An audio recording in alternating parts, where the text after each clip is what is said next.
You go. We're fine. Good work. Okay, welcome everybody to this regular school board meeting, February 19th. Stand and say the pledge of allegiance.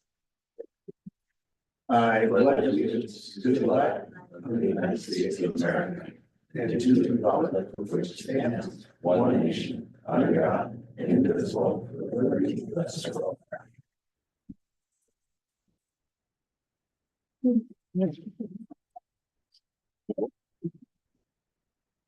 Thank you again for everyone being here.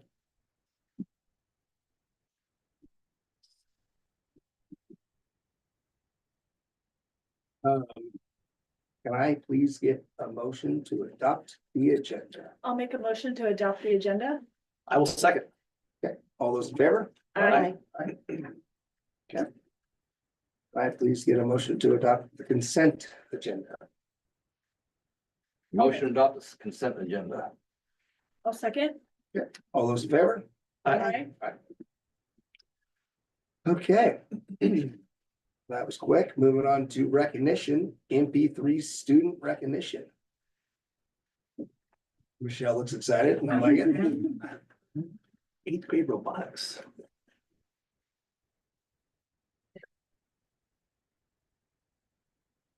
Well, I am super excited. Thank you so much for having me here today. My name is Michelle Seidel and I'm the principal at MP3. And I'm so excited to welcome Stella. Come on up here. And join me here. Thanks for coming today, Stella. Do you want me? You want to get it set up and I'll start? All right, perfect. So I'm so excited to be recognizing. We have 5 8th graders that are getting recognized for their work in robotics. Not all of them are able to be here today, but I had the privilege of getting to interview each one of them. It's pretty exciting. The first student that we're going to be recognizing is Henry Potovic. Henry's been in MP3 since 2016. He has 8 years of robotic experience. One of the things MP3 really grounds itself on is STEM. And we started that 15 years ago. And we started with EV3 in Lego robotics. And we just built this program with our 3rd and 4th graders. And then we just kept expanding it to like our 2nd graders and our 1st graders, and then going all the way up to 5th, 6th, 7th, and 8th grade. So Henry is really pretty cool, is that he has got an experience. We do Lego STEM, EV3, and one of our new programs called VEX robotics. And he says his favorite robotics program is VEX, which is my favorite because it allows me to do more with it since the parts can move better. Plus, I like having a controller, which you can see in that picture, versus always on the device. And he has future plans of becoming an electrician at BTC. So it's going to be really cool to be able to see students their robotics experience and how that's going to travel into their careers.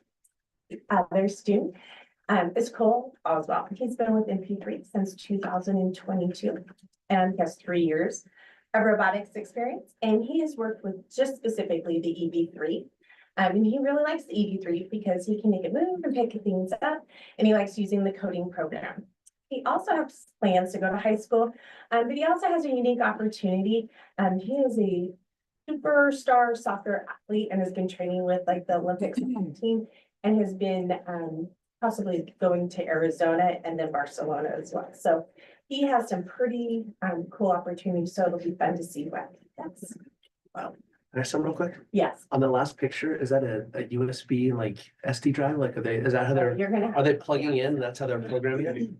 Oh, we program. Well, some of them can Bluetooth to the computer, and so it connects that way, so you can program it.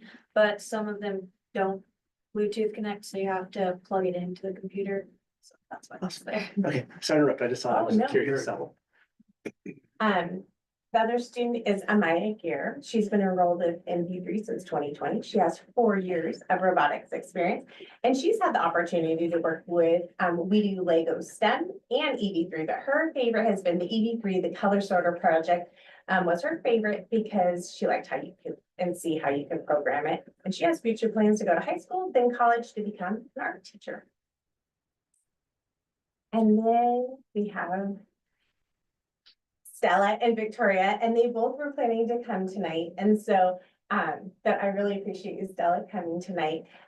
Both of these girls ended up getting to be partners, and so that's how our robotics program works. It's you do a lot of programming, building, working with your partner. And so tonight, Stella's going to be showing you a little bit about her robot, the EV3, and how it works with the racetrack demonstration. Can I ask a quick question? What's the acronym AV3? I don't know. I don't actually know either. I don't know. We just always reference this. Yeah. Miss Brennan. Somebody Google that. We'll know. And just, Mark's on it. Right? Laugh, we do. I'll ask Lane. yeah, yeah, text her. And tonight, I'm excited to be celebrating Stella. This is Stella Taylor. She's been in MP3 since 2020. She has 4 years of Lego robotics experience. She's done We Do Lego STEM and EV3. And she says her favorite robotic projects was last year when she built the robotic dog and trained it, programmed it to turn in circles. And she has future plans to go to Seaholm High School and then Montana State University, which is her parents' alma mater. And something quite interesting is that a lot of our students have parents that are engineers. So both Stella and Victoria both have parents that are both engineers, and I see you guys following in their footsteps there. Yeah. So pretty cool. Right, should we? Oh, should I share one more though about Victoria? Yeah. Yeah, okay. And then Victoria Malavi, she's enrolled at MP3 since 2021. She also has 4 years of robotics experience. And she has done the We Do Lego STEM and EV3. And her favorite project was the motion color sensor project, which was her favorite because it was programming the robot to detect color and do certain actions. She's planning to attend Meridian High School and then attend Western Washington University to become an electrical engineer and follow in her dad's footsteps. And I think that's you guys are friends, aren't you? We work together. Yeah, small world, huh? Yeah. All right. Yeah, would that be good? Okay. I'll just slide it over. Careful. So something interesting about our curriculum with Lego is that Lego is actually starting to phase out and they're not supporting the curriculum. And so unfortunately, I think this could be the last time we get to see EV3. And so there are some glitches to it. You can bring me the computers at home. Is that okay? Yeah. That should. We can just switch.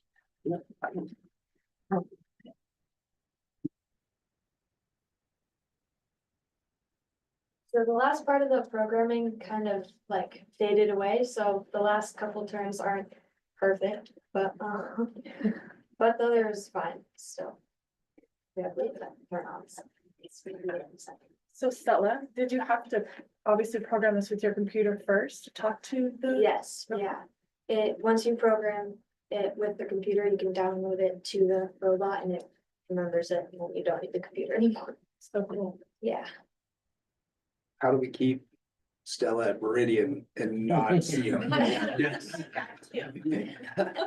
Prepares back there, we'll talk. So the answer is, it's a Lego model kit. EV3 is referred to the Lego model kit for middle school, high school, and college level applications. Right.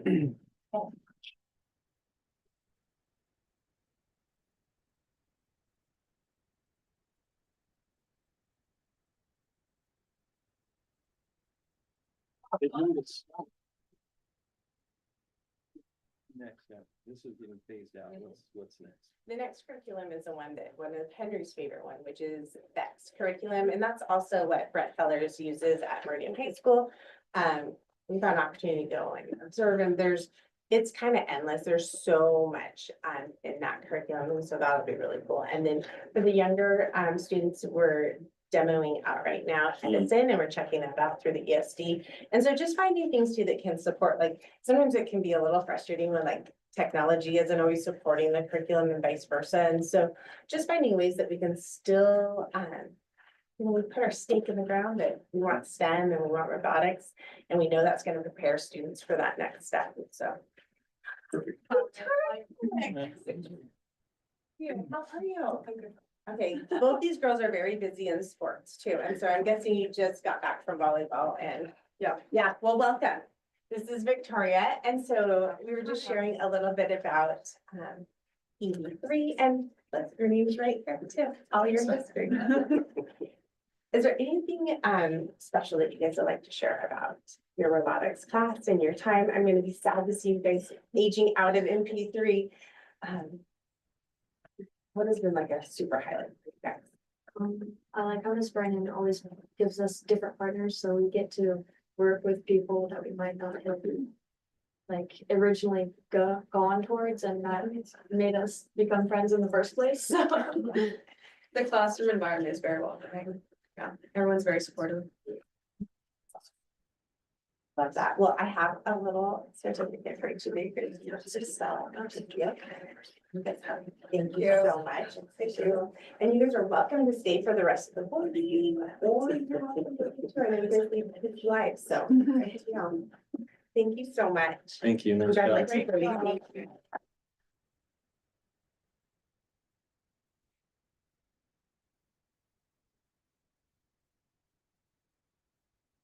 Yes, are these exact same concepts available at Meridian High School? Meridian High School? The EV3 and that, I don't think so. I think the middle school at one time had Spike, Lego Spike curriculum, which again, they're just not, are you guys, thank you so much. Thank you for Thank being you. And then it just can be really hard with the Chromebooks and that support, and then also Lego.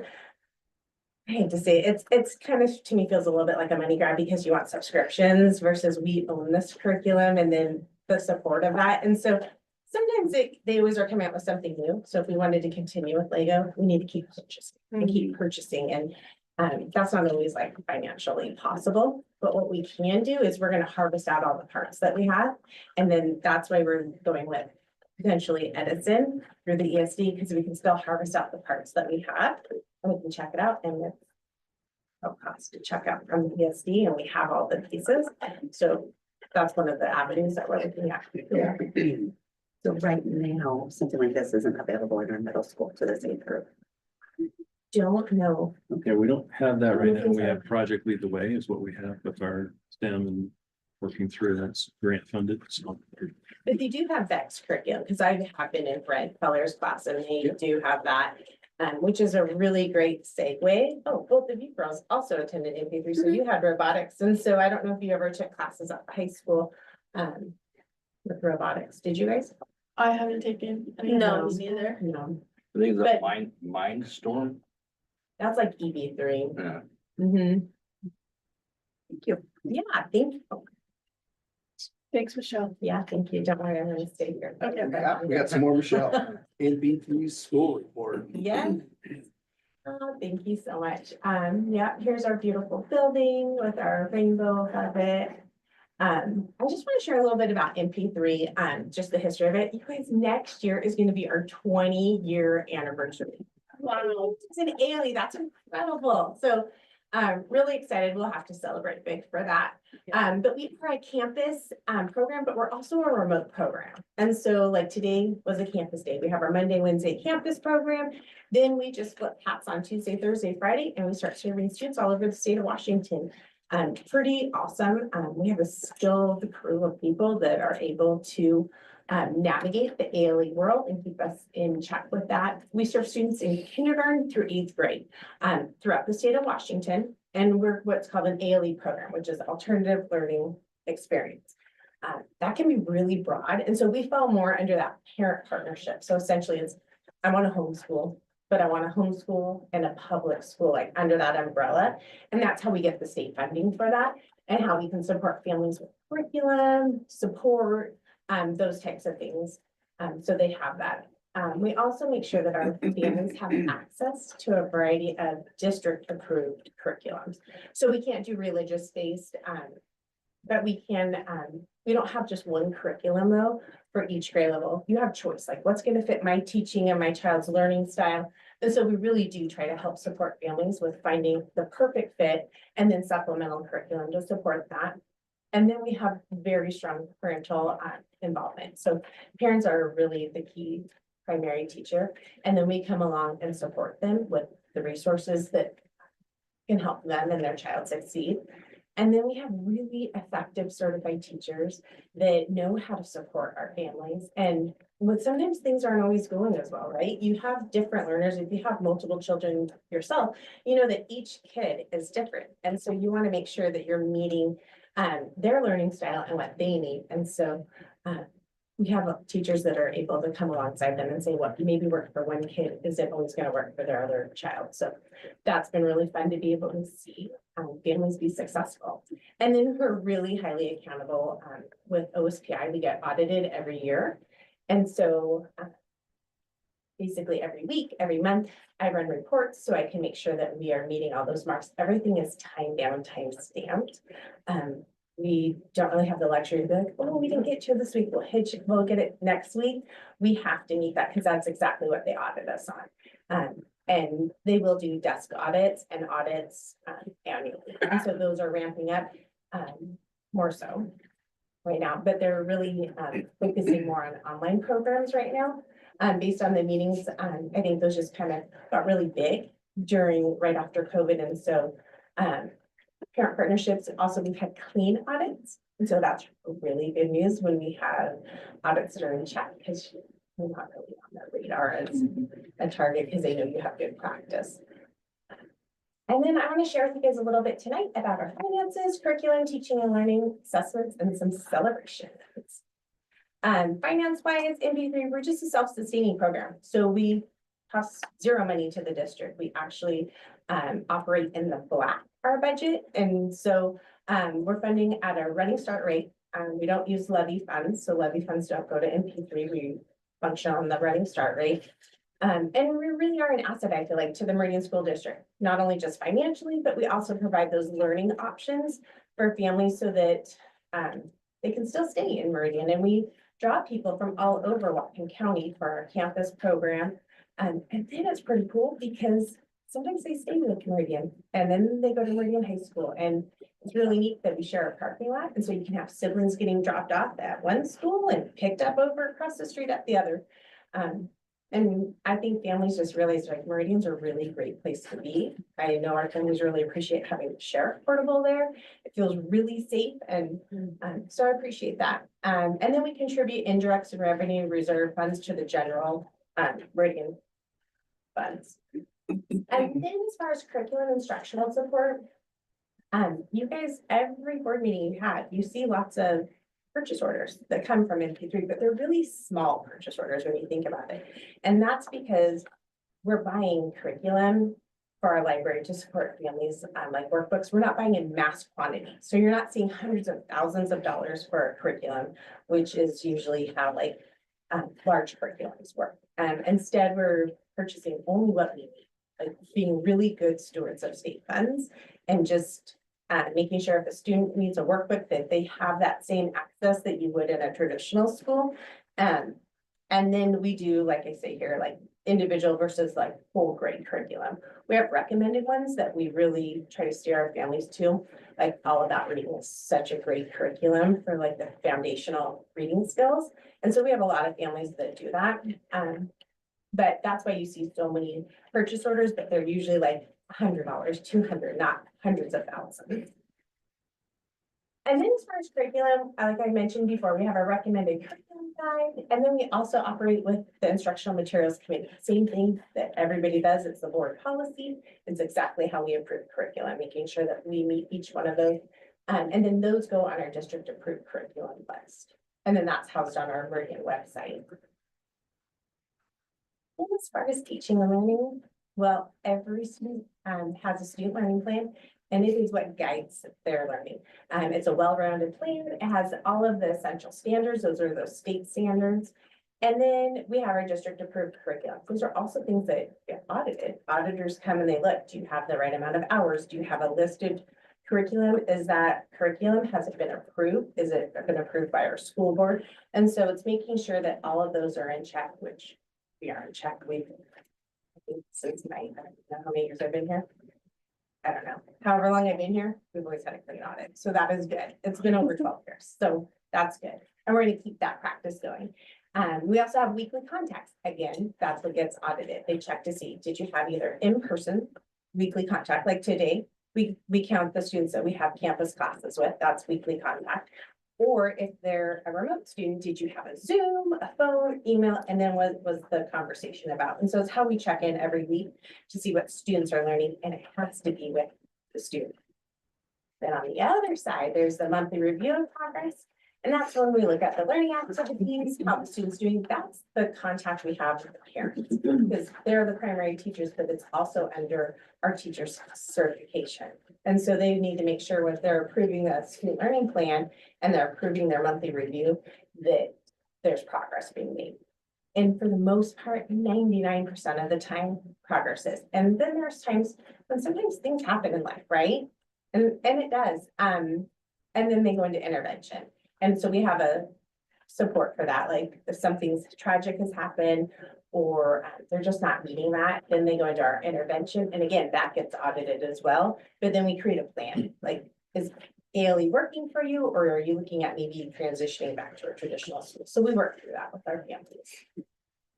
Can I ask a quick question, Michelle? Mhm. So just to go back through that, so weekly contact is with the student Yes, and then the monthly is with the parent. yes, And so how many times do you think that you communicate with the student? every week. Every week. Yeah. And how many, More than parents, do you think? Would you say? More than parents?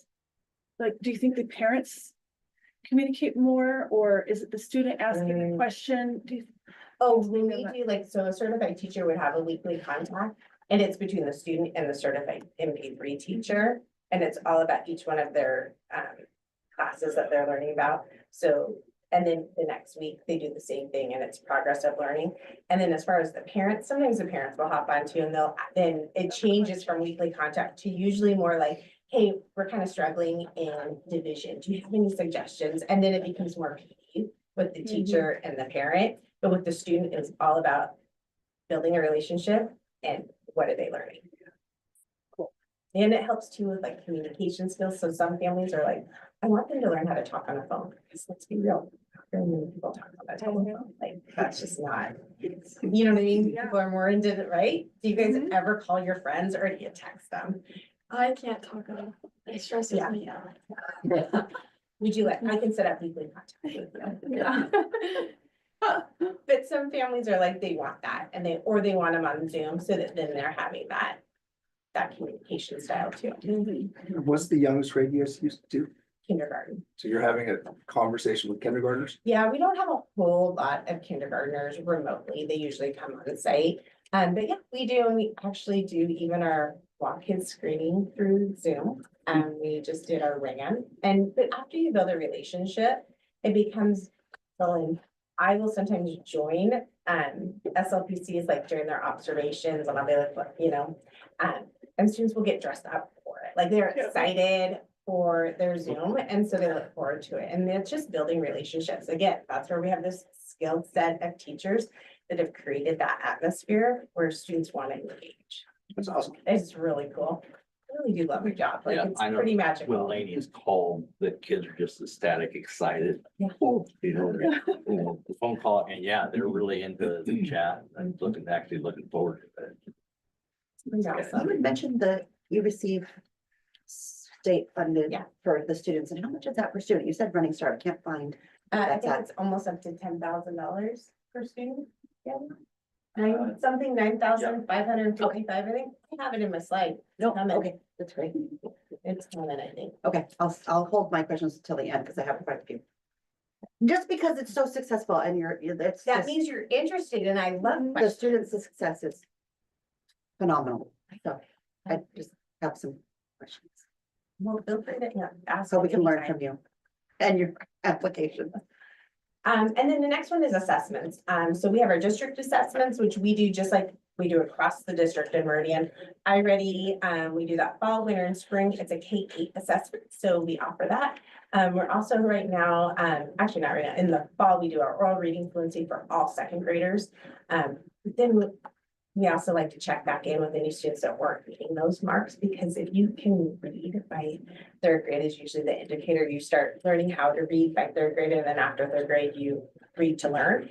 And so we have changed our practice to really focusing on our second graders, because if by the end of second grade, you can read at grade level, then guess what? You're entering into third grade, at grade level for reading. And so we really do push on that. And we've actually been seeing lots of success of students growing when we become shifted. And then we do the RAN, it's a rapid automated naming, and that is happening right now. That is the dyslexia screener, and it's checking for speed processing. So you take that speed processing in conjunction with your iReady scores, and then there's a formula that's created to see if there are indicators. We don't diagnose for dyslexia, but we can help support families if there are areas that could show speed processing. And then like I talked about too, we do WOD kids. We are required to do WOD kids in ALE. If you do not do WOD kids, then you can only claim a student for 0.5 FTE. And so we make it a practice. We can still do WOD kids even with our remote students so that we can still support them and claim them as full-time students. And then that WOD kids, it's really just checking, it's that whole child assessment and looking for social, emotional, physical, cognitive, language development, those early literacy and math skills. And so we check for those. And then WIDA is also right now, big time. February is a big month for a lot of assessments going on right now. That's for our multilingual learners, and that's annually that we do a comprehensive test to measure for their language proficiency. And then there are 4 domains that students are assessed in. Then we are gearing up for our state assessment, which will start after spring break for us. We're in a unique situation because we have students that come on campus. Then we have our local remote students that we will have come on campus. They'll come from like the Skagit County area. And so we found that if we can do those on non-campus days at our facility, that works really well. And then we have our students that live like in Eastern Washington and way down south. And so then we start doing inter-district agreements, and we've created really good relationships with other districts. And so they sign and agree and they assess, and they could charge us. Never done it yet. We budget for it, right, Daniel? Just in case, but they never, they know. I mean, they want to serve students too. So that's been really appreciated. And it works with students. Great. And then this is the area. This is from OSPI, and they create like a portion here. And you can see right there, this is from last year. So they take last year's at 23, 24. That's where you can see that apportionment. It was 9,555 is what the running start rate is. And then recently I'm working in our budget for next year, and it's just slightly over 10,000 for the running start rate for next year per student. Our enrollment's around 215, and then it pulls out also, this is for this year, we have about just under 20%, so 19% of low income students, and then English language learners, it's 1.4%. It is really low at MP3. And so it's a unique in this situation. It doesn't really follow the trends of most schools across the state of Washington. Daily is different in that area. And in attendance, it's also different for us because we're non-based. And so that's where we get to count weekly contact. You have to have weekly contact every week. If you miss a week, you can't miss more than 2 weeks. Random intervention, right? And so there's just no way of not showing up. You really can't even do an intervention for after 2 months because obviously it's not working. And so then we help families find a pathway that's going to work for them. So that's why our attendance rate is so high, because we're non-based. So it's, again, different than our traditional schools across the state that struggle to get students sometimes to engage and show up. And then we look at our assessment data. This is the foundational grade level knowledge. So this is like what you must, like the foundational, the major things you must know. And so it's kind of interesting. This is the first time I have seen OSPI pull this data. So you can see where we're at. ELA has always been a strength in MP3, and math has always been an area that we need to focus on. Then when you get down to just the nitty gritty, like being at or above, we have some work to do in that. And that is a school-wide focus for us. And then science is right there. We're just above the state average, and ELA as well, but we'd like to see those scores keep going up. Our staff, we really like to see 80% or better. I mean, you don't ever really see those scores, but we still want to see that. So that's something we strive for. And then as far as educators, we try to keep our class sizes in MP3, they're really small. I think all of you have been in those class sizes. It's a normal size portable, but they're like 1/3 of a classroom size. Because ALE is really built on the idea of like small class sizes, so, and collaborative, like Stella and Victoria tell us that idea of partnership. Really are project-based, so we try and keep it around 16. So we have 4 tables, 4 at each table. Our program's been so popular though, we've added bistro tables. So there's a cute little bistro table, so you can get 2 more kids in there, because it's really hard when you have a family of 4 and 3 of their kids can get in and one's on the wait list, and we just try and work our magic and make it happen. And so, but we still want to preserve that. Physically, you can only fit so many bodies in a room. And then as far as like our teacher count, it's amazing that we can operate 215 students with 7.4 FT. So we have 14, well, we have 11 teachers on campus on Mondays and Wednesdays, but they're all 0.4. And so we can run campus on a 4.4 FT model, which is incredible. And it's incredible the work that our teachers do. And then our SLPCs, they run on just under like 3 FT, so 2.6 FT to serve all 215 students. And correct me if I'm wrong, but your grade level and above exceeds traditional classrooms. It does. Thanks for noticing that. And then as far as master's degree, our staff, over 80% of them have their master's or beyond, and teaching experience 14 years or more. So it's rare usually. I don't ever get a hire very often. Usually people transfer to MP3. And so sometimes we will, though, if someone's out on leave or which is a great opportunity, because it's really fun to have people come and you learn things from people. And then some celebrations. One of the things that MP3 has done for years and has been so fun is our MP3 literacy celebration. It's the end of October. It's all around dressing up as your favorite book character. This has been a great thing. It's usually, it's a way also so students aren't always showing up in Halloween costumes. It's not a Halloween party. It's all about literacy. And we focus that day on partner reading. We really want kids to be creative. Don't go buy an outfit. It's make it yourself. So our kids have gotten really creative, and it just is a fun thing to see. And it's fun to see kids sharing these books and partnering older kids with younger kids in reading activities. Another celebration has been our share fair. And so this was the second year that we've had that, and it's been really well received. It's right at the semester, right before the semester break.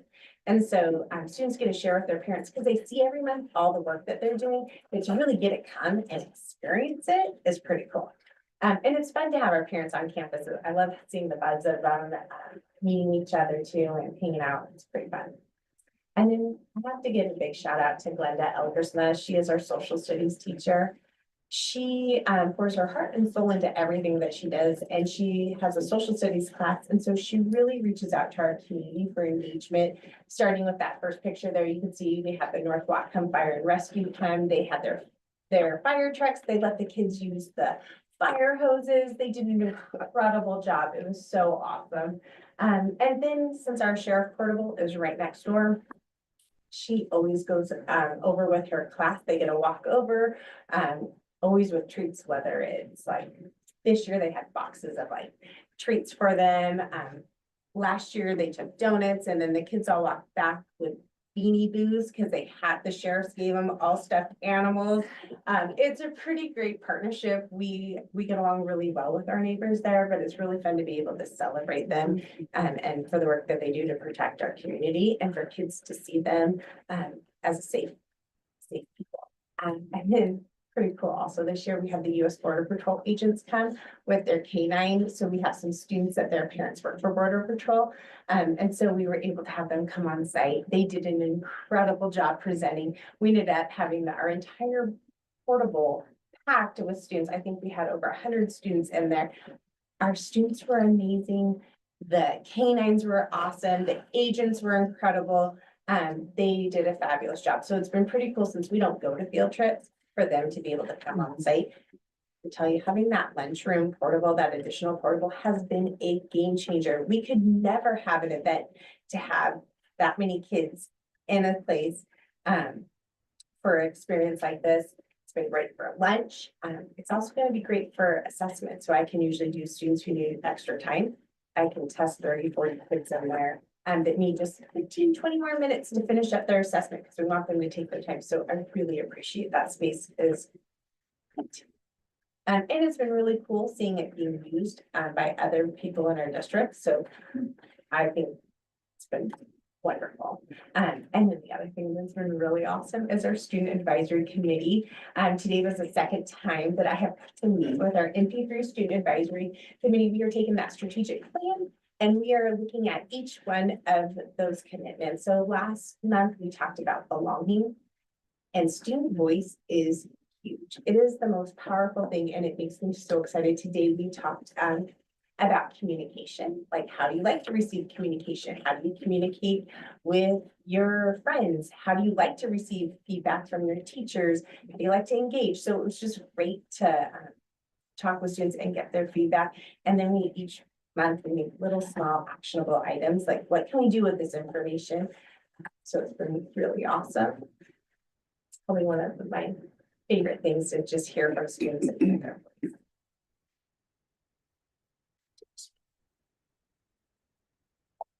You guys have any questions? Of course I do. There's a list. One, yeah. And you guys can always stop by MP3 anytime if you have other questions or call me too, like anytime. I'll go quick. Okay. I love your one-on-one for learning plans and progress of learning. I feel like that's extremely proactive instead of reactive. It sounds like you're doing that weekly and monthly with parent engagement, which is, we know learning begins at home. I would love to know more about that and how much time it actually takes. It seems in some of our other buildings, we have a reactive approach. When kids are falling behind, they go to WIN or T3 or something like that. But if you're checking in every week and seeing how it's going, we're not going to have kids slip through the cracks. So I love your plan on that. I love that you operate in the black on a minimal budget, as opposed to some other Daniel things. likes that too. So passing on, that's Daniel's jam too. Yeah, it's amazing to me what you can do. And I do think the key there is that consistent engagement with parents. I think that builds accountability for both student and family. And we can learn from you. I mean, I will say that every parent, no matter if you're an ALE or traditional, you care about your kid. Like, Yeah. you want what's best for them. Supporting parents in relationships is huge, like, and knowing that we're here to support them and we all care about students, because what are schools about? Kids first. And so when we can put that at the forefront, I think that's. It's fantastic. I mean, communication is difficult. We all work full time. We are spinning multiple plates. But when you have that one-on-one connection, if it's needed or not, parents know what's going on all the time. Well, So, sometimes you also have to celebrate kids too, like, maybe they don't, they're doing everything great and right. You can't forget about them either, right? Every kid needs to be celebrated, Yeah. so, yeah, I love that. Thank you so much. thank you. Thanks, Michelle. Yeah, Thank thank you, Michelle. you. Thank And you what so a much. great segue. All right. Student Advisory Council presentation. Kennedy and Logan. Let's shine bright.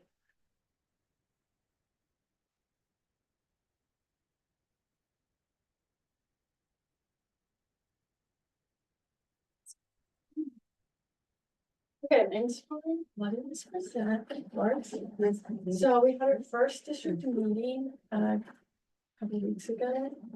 And I don't actually remember, oh yeah, the 6th, it was the Yes, Thursday.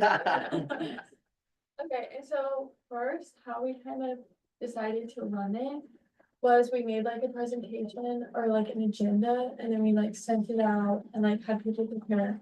And so the three topics we wanted to talk about was belonging, student voice, and then the upcoming bond. And belonging is one of our strategic values, so it was like, we thought it was good to like start there.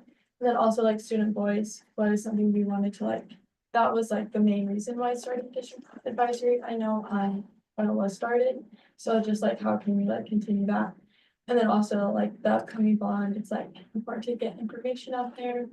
And so by like spreading that to like students, they're able to like tell their parents and stuff, so we just wanted people to be like educated. Can I ask a quick question already? And since you made an agenda, did you Robert to read it? To teach that or no? No. No. That'd be about Okay.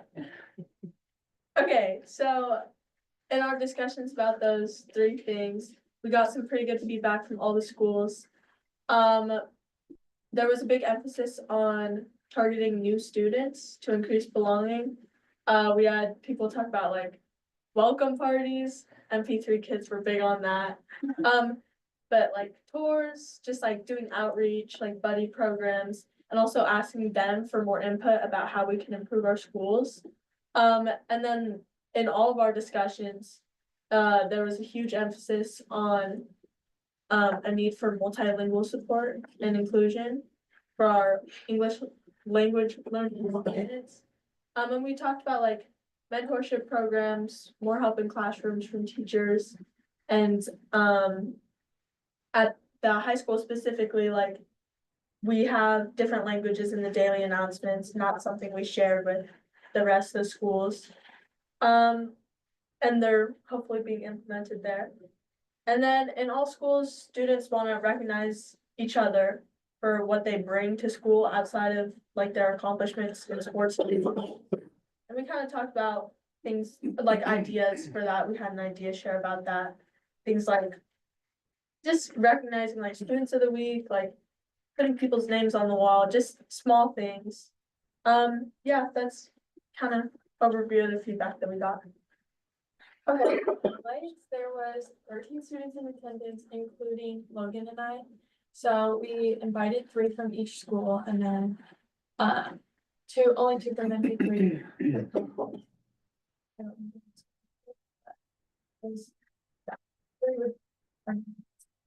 But overall, I feel like everyone was just like super excited, and they were like, I remember Dr. River got a hug and everyone was just like excited to like be there. And also we wanted to give a shout out to Toy and Lisa Lopez and Seidel for like making everything happen and making our lives easier. Okay, all that being said, like the meeting is obviously a huge success. We can't wait to further like connect with the students and hear what they have to say. But one thing we did notice was kind of just like this initial awkwardness and hesitation in our discussions.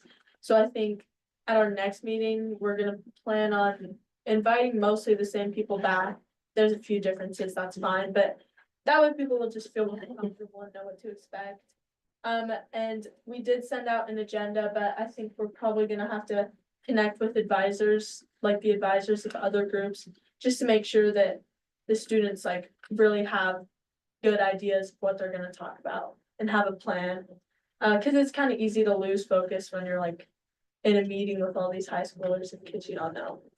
But in the future, we can't wait to hear what students have to say about how we can improve our district in terms of, you know, whatever strategic plan we want to talk about. We're thinking support, because that's something we're focusing on in the high schools group right now. Here's a photo of everyone. And it's so nice to see them. And yeah, that's it. That's great. pretty awesome. Yeah, do you have any questions? Yeah. Yes, of course. Of course. So this is so awesome that you guys started this, and I kind of took a little bit from what Ms. Seidel shared about finding little actionable items and making progress. Do you guys have a goal for by the time the end of the school year, or would you like to implement one new thing in each building, or one focus on new students or multilingual? Do you have some goals set out? I think for us, it's more like like school individual, like I know me and Logan in our high school group have a lot of like goals we want to see. And then I think like at the district, it's more like what goals have you guys like done, I guess.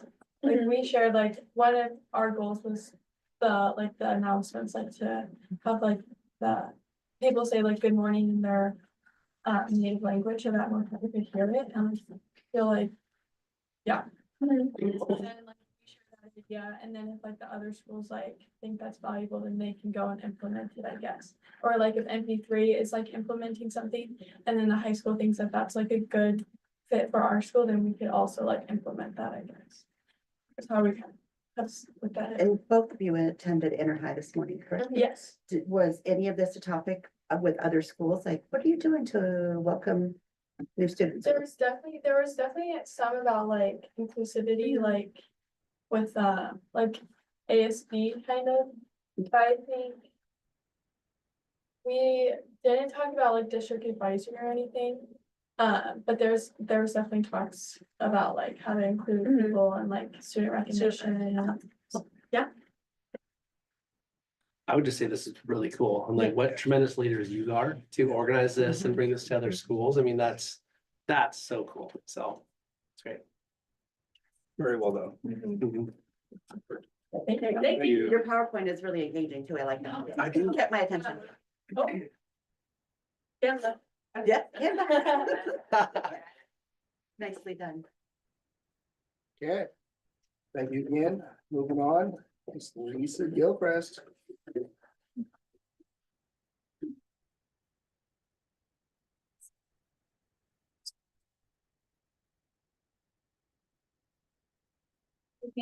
About my work. It's a tough PowerPoint to follow. Oh, I almost said that. So I'm just gonna start off with talking about some of the things that guide my work. So obviously communication, which is one of our core values. And that's Meridian commits to proactive, consistent, and clear two-way communication that is accessible for all. So obviously we think about this in all the work that I'm doing, and I can break down the different parts of it to try and focus on those areas. This is my Goldilocks and the Three Bears graphic here, because as I'm thinking about communication, I'm often hearing opposing views about communication. So I'm often hearing I'm getting too much, I'm not getting enough. So I'm always trying to find out, strike that balance of what I'm providing out for communication. So I'm always thinking about frequency and the method of communication. This is from, we did our strategic planning process. That was one of the first things I did when I was hired here. Starting January 2022, and we started this in February 2022. But we did a really large process with feedback from our community, and we sent out letters, and a big survey, and we got tons of feedback back. And this was one that got mailed back to me, and I actually have this pinned up in my office. So I'll just read it to you, but it's feedback in Spanish. And it says, it is important to communicate with teachers and secretaries. It is important to include all families and activities. This means to invite and interact with families that might not know the teachers or maybe don't know how to get to the school office. I would like to see more activities that reflect the diversity of our community. Please don't let the one that screams loudest be the one that represents everyone, because they don't represent me. So I just found that really powerful when I received that in the mail. And it keeps me thinking about our strategic plan, where we talk about all voices should be invited, heard, and empowered. And so how can I focus on making sure that we're listening to the quieter voices, so the voices that don't have as much access or they don't speak English, and making sure that we're engaging with those families too, keeping them part of the conversation. So next up is a department photo. That's me. One, I have lots of duties and responsibilities, and so there's never a dull day. I keep very busy.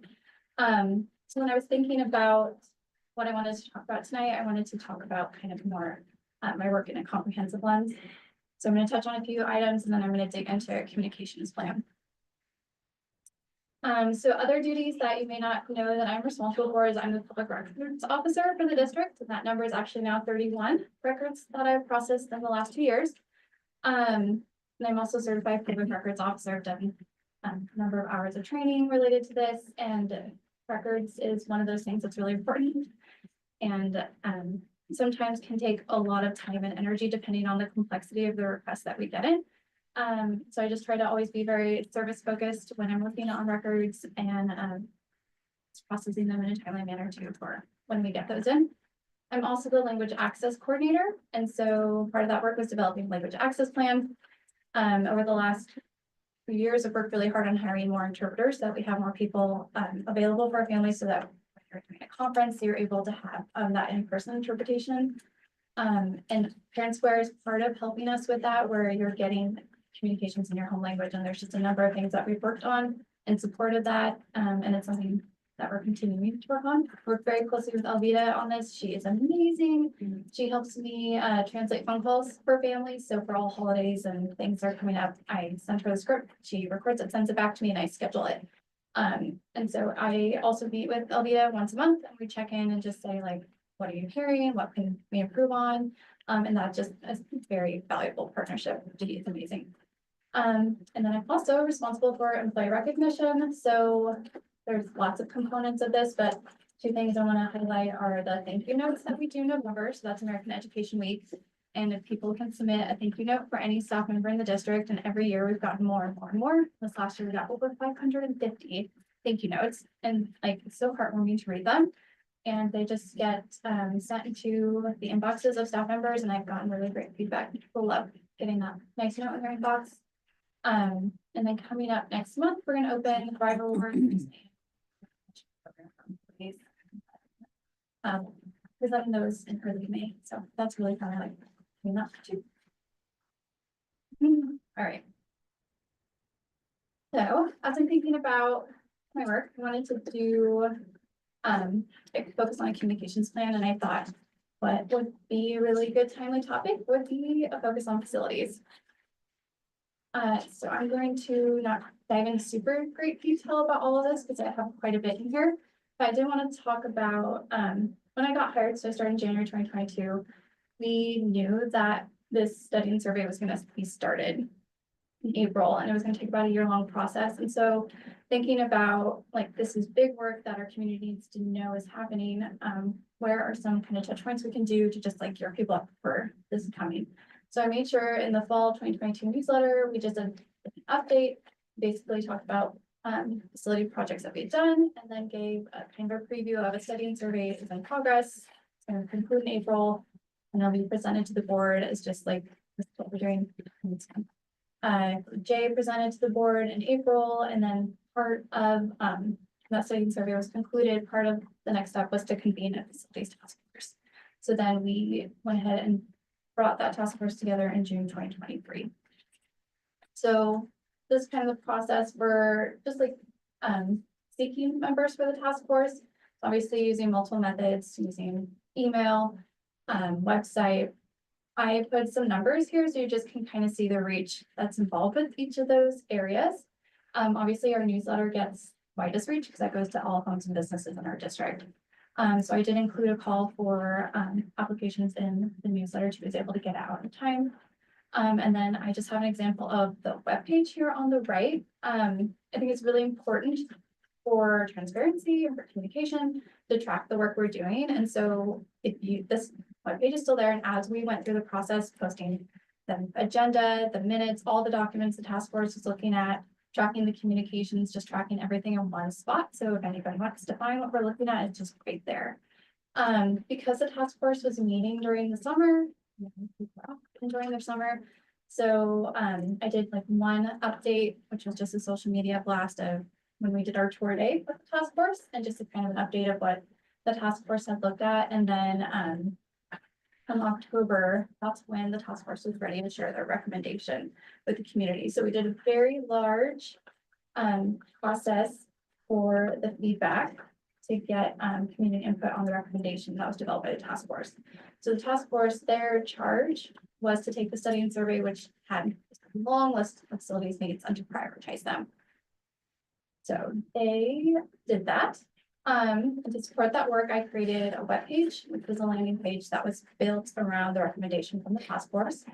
I emailed it, post it to the website. I always, anything that I'm emailing out, I also post to the website. I just want to make sure that it's multiple places, it's accessible for people. Our website translates. I also did a letter that was mailed home to all families or in our entire district. And it had all of these communications included an invitation to community presentation. They also included a link to a survey. And then we were somehow magically able to, from the time the task force developed a recommendation to a week later, got this video done with Robert, which explained like the middle school project, because that was the largest part of the task force recommendation. And we included that video in our reminder message regarding the feedback. And then I was able to move that all together in the fall 2023 newsletter. All these things included that invitation to the community presentation that was on October 17th. So once the process was over, the feedback process, this is what we heard from a task force. So I had 465 total responses, but about half of those were students, which is great. We definitely want student voice, it's really important. But for this graph here, I just took out the students to show the trends. The trends are all the same. We had a strong agreement across the board, no matter how you filtered out the roles. But I just wanted to show here that half of the respondents out of that group of parents and about a quarter were community and staff members. And then we had a category for business owner to determine too. But based on this, the task force was able to determine that their recommendation had strong support and felt pretty comfortable with moving forward with it as it was. So after that, the next step was finalizing the recommendation and then presenting it to the school board. And so I added little arrows here because I'm just showing posted the community feedback to the task force page, posted the presentations, posted the board presentation, everything just saving it and continuing to keep that page updated. Then we took a little pause and shifted our focus to the levy. Morgan and Kennedy did an amazing job in this video last year, and it was exciting that the levy passed with 55% in February 20. So the levy, shift back to bond communications. I'm not going to go through each one of these items. That is a lot. But it's important when communicating about bonds and levies that we follow our prior practices. So all of these things are things that we have already done. And this kind of communications timeline, while it looks like a lot, this is very similar to what my communications timelines look like for kindergarten registration, for the CEE survey, for the strategic planning, for annual awards. There's all these different components that I'm always building for each strategy communications plan. So part of my thinking when I'm doing this is I want to make sure there's multiple touch points, multiple ways we're communicating, so people are seeing the information in their preferred method, and that the information is being communicated in a clear way. I also used the feedback from the task force feedback process to guide these communications and to design them to address questions that we had heard. And so we're specifically addressing questions that we heard. So this timeline is basically reflected in all the different pieces that I built to communicate about the bond project. So we had a poster, those were put all over the schools. Again, a landing page dedicated completely to the bond. Created a bond fact sheet. It was translated into Spanish, Russian, Ukrainian, Punjabi. The postcard that went again to all homes in our district. And that also included an invitation to a community presentation. I did a couple social media blasts about it. I included the presentation on Facebook. So that was feedback we got last time to try and encourage more people to come to our event. Let's get the word out there. Our presentation, we live streamed it, recorded it, and then shared it back out.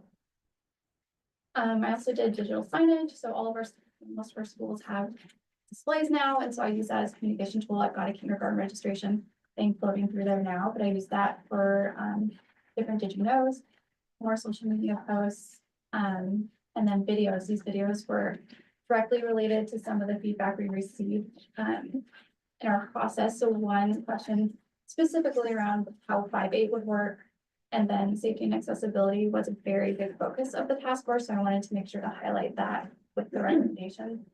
And then the student tour video that I had originally planned to do, but our students were amazing and they wanted to be part of this process and they worked really hard planning and preparing for the tours with the community presentation, and then we didn't have a lot of people stay for the tours. And so I wanted to give them an opportunity to take what they practiced and learned and turn that back into a video, and they were really excited to be part of it. And it still is our most viewed video. It has 5.5 thousand views on it. So that was really fun to work on with them. And then obviously utilizing traditional media to get information out of that bond. Then obviously it's really important to repurpose content and have consistent information. So all of our school newsletters also had blurbs in them, the same. So if you hit it every school, you're getting that same blurb 3 times, but being very consistent in the information we're sharing and using different methods to make sure that people are hearing that information. And then also making sure we're communicating with our staff. It's one of my nightmares that somebody would go to a staff member and say, hey, I heard something's happening. And they'd be like, I have no idea. Like, I don't want that to be the case. I want them to at least be like, oh yes, I know about that and I know where to find that info, or I know who to ask for more information. So making sure that we're looping in our staff is our process too. And then again, as you can see, the look was very the same throughout all of these, because I want people to recognize, like, when I see this design, I know this is related to the bond. So then that 2-page spread in the newsletter also went out to everyone in our community. So we had multiple touch points with everyone in our community and different audiences and different methods to share the same information about the bond. So then November 5th came and we failed at 53.1%. So that was 2 years of my life. But you know what? It was an opportunity. So we decided we're going to take a moment, we're going to pause, we're going to reflect, and we're going to go back out and ask our community more about the bond. So we created a message quickly, created a survey, and then another postcard, another communication out. I put a direct line on the postcard, and I had some great conversations with people in our community, and I love having the opportunity. And so that's something that was some of the feedback we got, was I want to know who to talk to. So we made sure on the new fact sheets that on the back side, there's a list of people in our direct lines, and you can give us a call and talk to us if you have questions. I don't typically share surveys on Facebook because I want to make sure that the feedback we're getting is our community, but I wanted to also make sure that we were getting this out to everyone, because we wanted to hear from everyone about what their thoughts were. We did email message, web posting, postcard, Facebook, multiple methods to get as much feedback as we could, and we got a ton of feedback. So we had 440 responses. Half of our respondents were parents. We had 28% were community members, which is really great. And then about 18% staff and only 5% students. So we didn't send this out specifically to kids, but they still can get it through student tour. Some wins for me. I asked prior to November 5th, were you aware of the facilities bond? 92% said yes. That feels really good because people knew it was happening. And then I asked, was the information about the bond clear and easy to understand? We had 90% say yes. That also feels really good. That means that people, they're getting the information, they understand the information. Just didn't result in, passage of the bond. But we also wanted to ask, like, if you had to prioritize projects, like, what would you prioritize? And we gave the options of each part of the bond, and then also a none at this time option. And so 74% of people who took the survey said the middle school still remained a priority. So based on that feedback,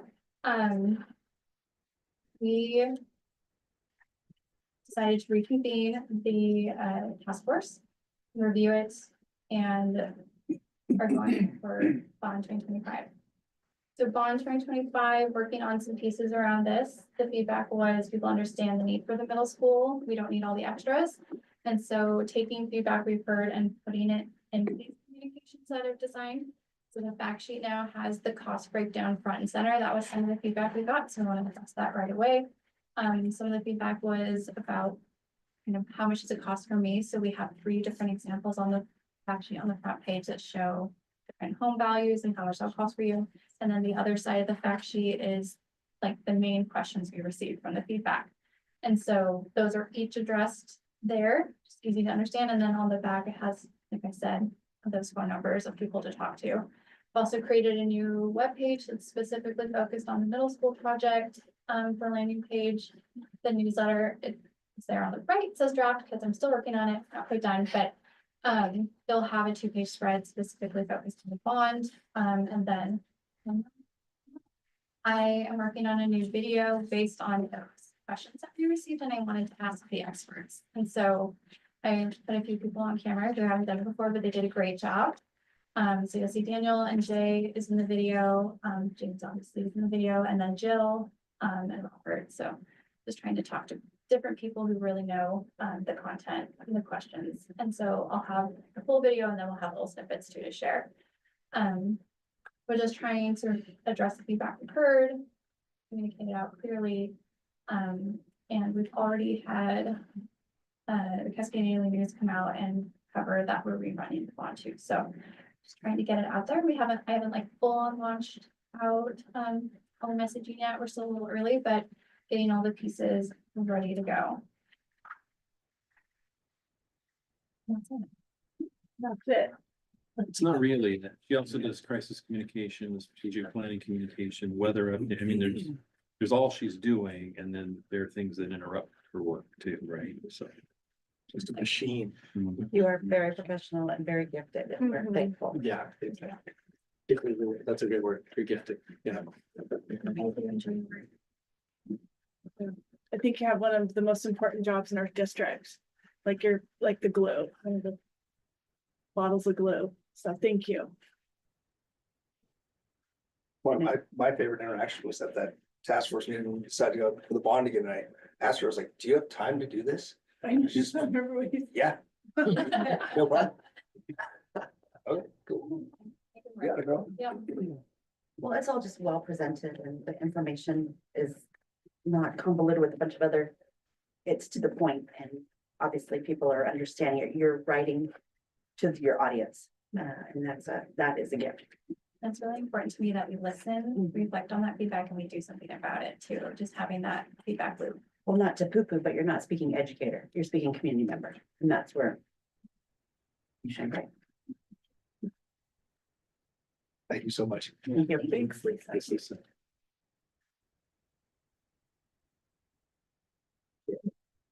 I'll take a week at bunch of sandwiches for us. Wish me luck. Yes, See ya. do the kids leave tomorrow, right? Yeah. That's awesome. Lunching your cake in a bunch of nights. Yes, good luck, it's gonna be awesome. It's the best thing in the world. Okay. Moving on. Take pictures. Okay. Curriculum report.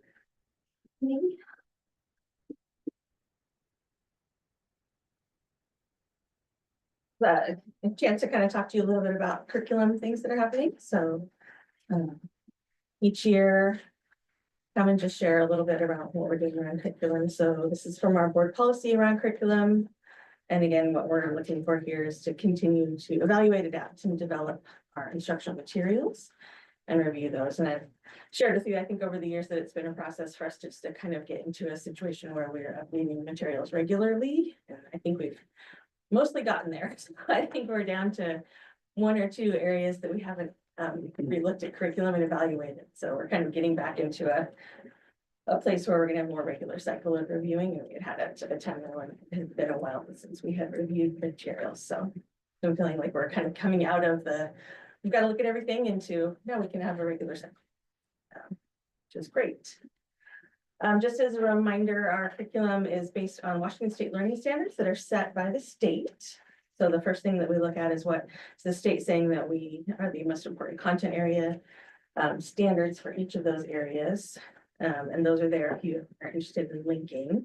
And then I shared this last year as well, but just wanted to update you that the state is going through a process now of updating the learning standards. And so they have developed a timeline for that. So right now, English and math are in the process of review. So they've actually had example standards out. We had a couple staff members give some feedback on those standards. So they're in the process of finalizing those. They have shared they're not looking at big changes that would really drastically change what's important to teach, but they're trying to make the documents maybe more streamlined and easy to use. So those should be coming out sometime between now and the end of the school year for us to see what those look like. And then once we have those standards, there's a process of getting schools trained on that, and then that'll impact curriculum and assessment multiple years down the road. So you can kind of see that it's like, there's new standards, but we wouldn't have an assessment on those until 2032. Do you anticipate any of these being impacted by some of the changes that are going with, like, I don't want to say you can test out of, but you can show proficiency in or mastery in a skill? Yeah, So so- how will that impact all of this? So actually it goes the other way around. So when we're looking at proficiency, what we would do is the teachers who teach that course and decide like what proficient looks like, they're using these standards to develop that. So they're sort of saying, like, for example, we're gonna look at the PE one as when we're bringing forth, like, so Shane and I sat down and we kind of looked at like, what are the really important things that a student needs to master in that class? Let's make sure that whatever they're doing to show mastery is still showing that they're reaching that level of what's the really most important standards. Yeah, so they're tied together. And then just as a reminder too, this is also from our board policy, but when we're looking at instruction materials, committees that are coming together to put, do that teamwork around that, or looking at these criteria that are in our policy.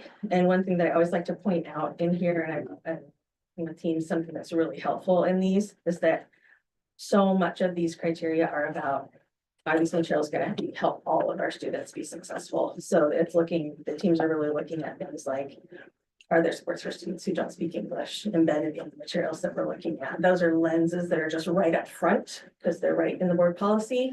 So we start right there with them.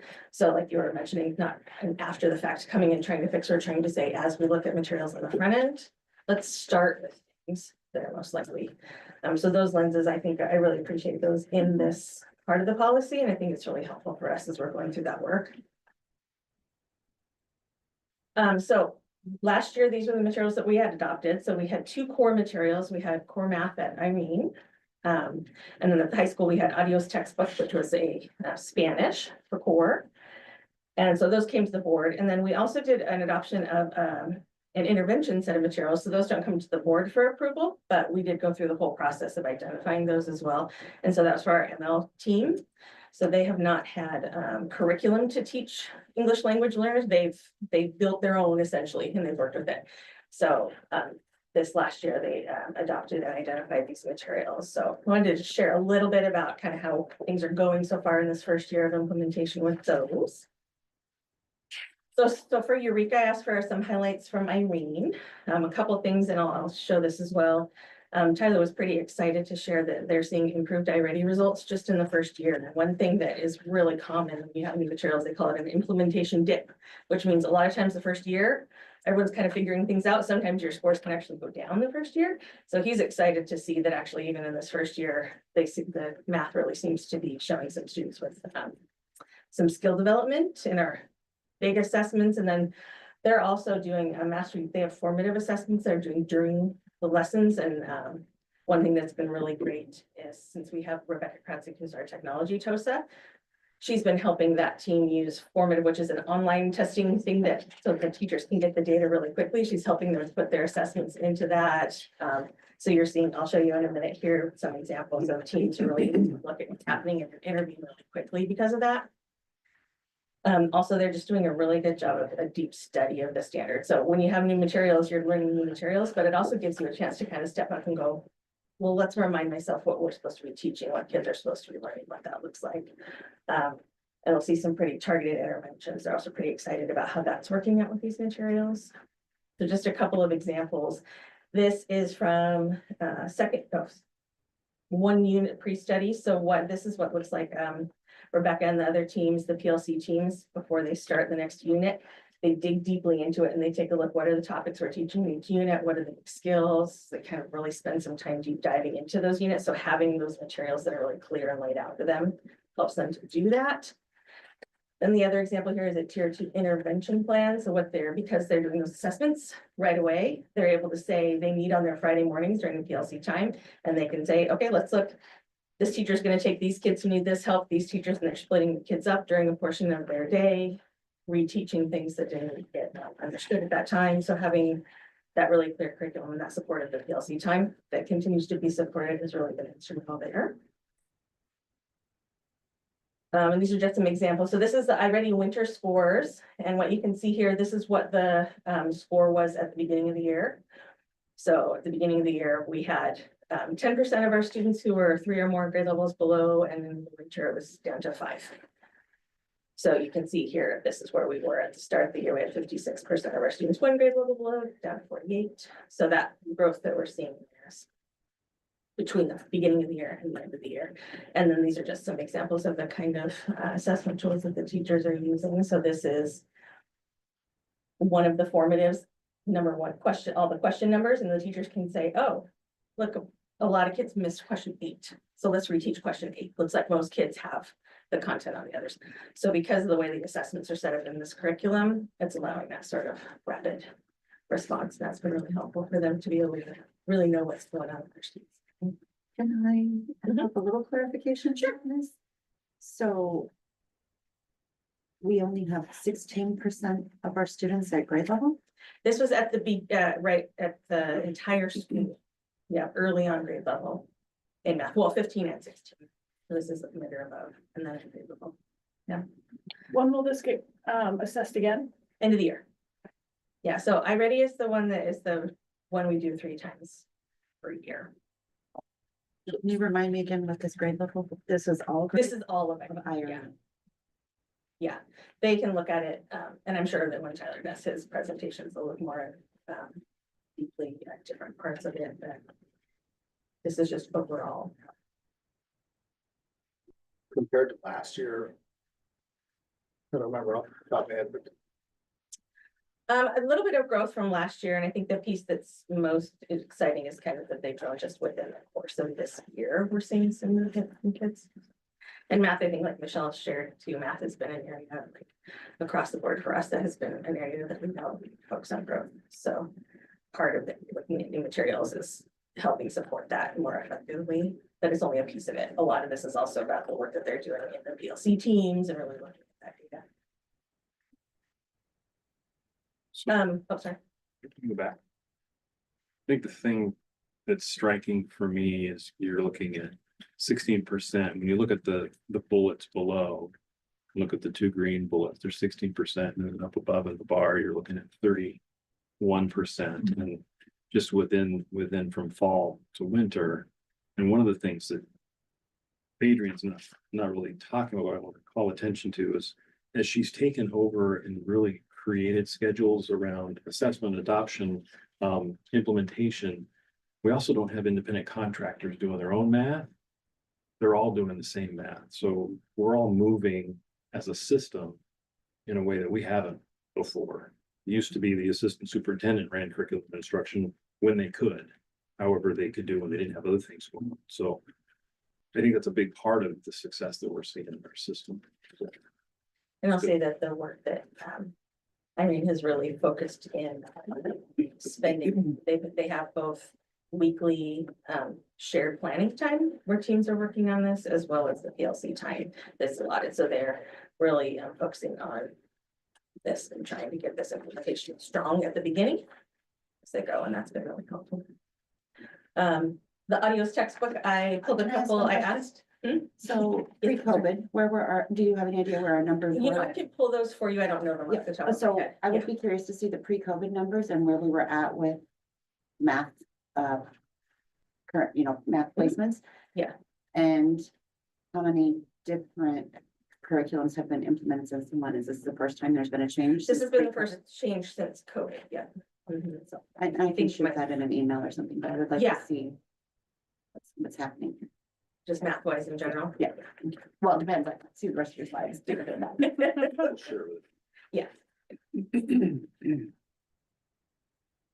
And I will say, I'm trying to think, we weren't doing, I think the first year we did may have been the year we did COVID. So before that we had map testing. So there's different assessments we've had, but we can kind of see a trend. Thank you. Yeah. I asked all the teachers asked Heather Knox at the high school to share things that she was excited about, and she was so excited that she did a whole PowerPoint. So I could only pull a couple things to highlight in mine, but I did put the PowerPoint in for you to look at later if you were so interested. But she's really excited. She said the students are really enjoying the materials, are very engaging, and she's really seeing a lot of growth in the Spanish language proficiency as they go in. So I pulled just a couple of things that she shared. This is an example of one of the units that they did where they were actually learning about menus and food, but you can see that it wasn't just learning vocabulary of food, but they actually were using that to write a menu, and they were talking with each other about it. And then also practice things like how to order and how to sell food, and kind of did all that. So it's a very engaging but interactive and things that kids are enjoying. You can see there's an example of a menu there. And then this one, I think, is what she was talking about, the growth that she's seeing. So this unit was students were writing about houses. So they're learning about how to describe houses. And at the beginning, she said the majority of her students were at that novice low or novice high level. And I think if you recall from when this was being proposed, one thing that the teachers really liked about this curriculum was that it had a scale where kids were rating their growth. So it wasn't about how much they knew final, it was how much they grew. As well, some kids who come into Spanish who speak Spanish in their homes, and we have some kids who never had it again. So they're novice high, and then at the end, most students were at novice mid or high. So she's seeing that growth that she wants to see. With you can see some examples there, and then again in the PowerPoint she shared, there's all kinds of examples. There's a lot of pretty neat work they're doing. And then the other one that we have is hands-on English, carousel, and champion of ideas. So hands-on English is an ELD, so English language development program for littles. So kindergartners and, beginning. Carousel of ideas is our middle, so 2nd through 5th grade, and champion ideas is middle school and high school. But it's all the same publisher, and so the ML team really did some reviewing, looking at a couple of different options for lessons and units that would actually teach, and they were looking for things that they could use that would give them a guide of when language things would be taught, but that also they could use both in, like, for example, Larissa has a full class at the high school where she's teaching kids who are brand new to the state, and they have a period where they're teaching that. So that works there, but it also works for Juan at the elementary school to pull out his kids for 20 minutes to practice. So they're really looking for something that would work. So some of the things they shared, they're really excited about the versatility of this, so they can use it across different settings that they're working with students. So depending on the kid's proficiency, how much help they need, how much time they need, there's materials in here that work for all of that. The other thing that they're really excited about is just that because they aren't having to develop and plan and look and make their own everything, that they have a lot more time to serve students because they aren't having to spend time building curriculum. So they're excited about that. They feel like it's really flexible, and really it's got a lot of visuals and things part of it. So they're not having to go and hunt for a million pictures to show kids things. It's all built into the curriculum. So they've been pretty excited about that. And we're looking as a team at some progress monitoring assessments that they can use to kind of see, instead of just waiting for the once a year big test, see how kids are progressing as they go. So that's something we're working on this year. Any questions about those ones? This year we have the big review that we have for core materials is for civics. So civics is a high school senior level course. That's a standalone required course in high school for a semester, but civics is also a standard that's embedded through all of social studies all the way up. So we actually have a vertical team that's got elementary, middle school, and high school members on it, and that are working on it right now. Looking at what are the core important things to be taught at every grade level. So kindergarten, you start with civics is like how to be nice in your classroom. And then by the time they're a senior, they're looking at like knowing the stuff that's on the citizenship exam and registering for voting and things like that. So there's kind of a whole breadth of how they're growing through that. So we're looking at that. Will that be open to like parent review as well? Yeah, and that's something actually that I have struggled with getting family input. And so if there's thoughts that you have around that, at least Lisa has helped me try a bunch of different ways. We've tried having come in person to look at materials, come on Zoom to look at materials, do a survey, and I usually get 0 to 3 people who participate. So I would love to have more of that, but something that I've kind of, so there's strategies for that, that are thoughts that you have about that. I appreciate it. Lisa always helps me with ideas every time we try.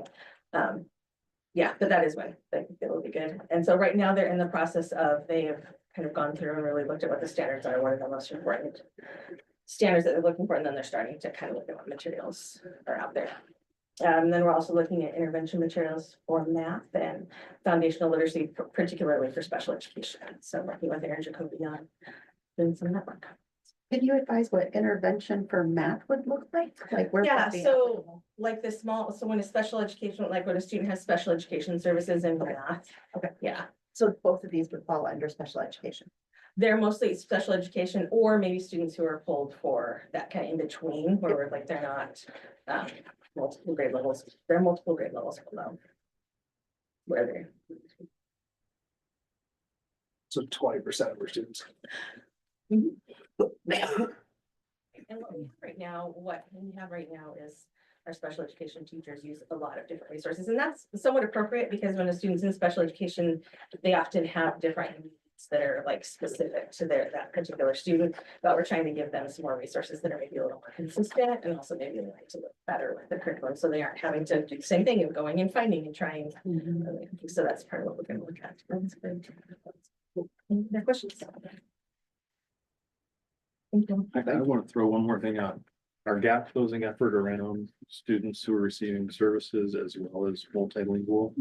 The curriculum pieces, just the through line that's going on and the work that's happening in PLCs, just want to keep that at the forefront. That's our focus, is to really close those gaps. And so another representation of how that's happening.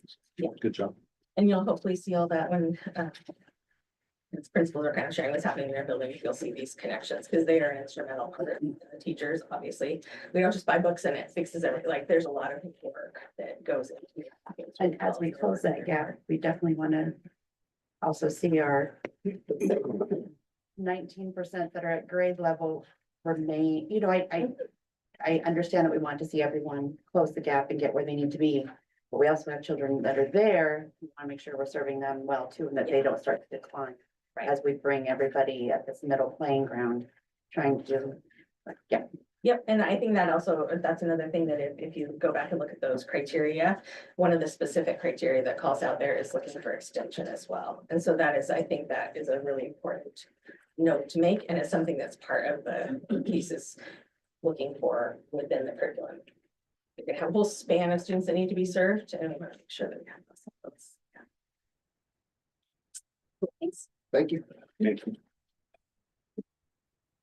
Okay. Well. Doesn't look like we have any other comment tonight. Just kidding. It's like Lynette Brower and Elizabeth Padilla.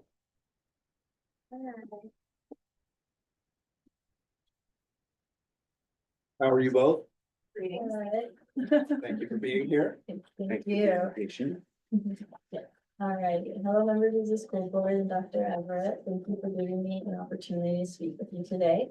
My name is Elizabeth Padilla Solis, and I'm a student at Meridian High School and Northwest Clear Academy. As an NCTA ambassador, I'm here to express my gratitude to the Meridian School Board and the district for helping students CTE education. February is Career and Technical Education Month, and CTE plays a crucial role in our education. It provides students like me with an opportunity to explore future careers while developing valuable professional skills such as creativity, financial literacy, and integrity. Currently, NCTA serves over 600 students from 13 school districts across Skagit, Whatcom, and Northwestern counties. Our 4 campuses house 15 CTE programs, with classes meeting daily for 2.5 hours. Not only do we earn 3 high school credits, but we also have the opportunity to earn dual credit at Skagit Valley College, Bellingham Technical College, and Whatcom Community College. Beyond academics, NCTA allows me to build meaningful connections and collaborate with local businesses and organizations. The Academy has not only enhanced my professionalism and expanded my network, but has also given me something even more valuable, and that's confidence. It has ignited a sense of inspiration that I never experienced in my everyday life, empowering me to grow in ways I never expected. My CTE journey began at Meridian High School, where I took a welding elective class. This class opened my eyes up to how much I enjoyed hands-on learning. Welding made me think about my potential careers beyond high school, and I looked forward to it every single day. That experience ultimately led me to NCTA. At NCTA, I am a proud member of the Money and Business class, where we learn about finance and entrepreneurship by running a merchandise business. This hands-on experience has taught me invaluable life lessons, including money management, time management, flexibility, and social skills. These lessons will stay with me for a lifetime, preparing me for both personal and professional success. After graduation, I hope to work with people and make a difference in my community. My goal is to continue my education and become a financial advisor, but I'm also really passionate about teaching and translating. Thanks to the skills and connections that I've gained at NCTA, I strongly believe that I will be able to pursue a career in one of those paths. I also want to thank the MERIDIAN School Board and Dr. Everett for working with NCTA to expand CTE opportunities by developing a skill center in Walker County. What a great opportunity for our community. Thank you for your time and support. Are there any questions? I just want to give you kudos. Your public speaking is excellent. Thank you. I appreciate it. Yeah, I think we all wanna like give you, Good job. yeah. Applications to you. Thank you. I appreciate it.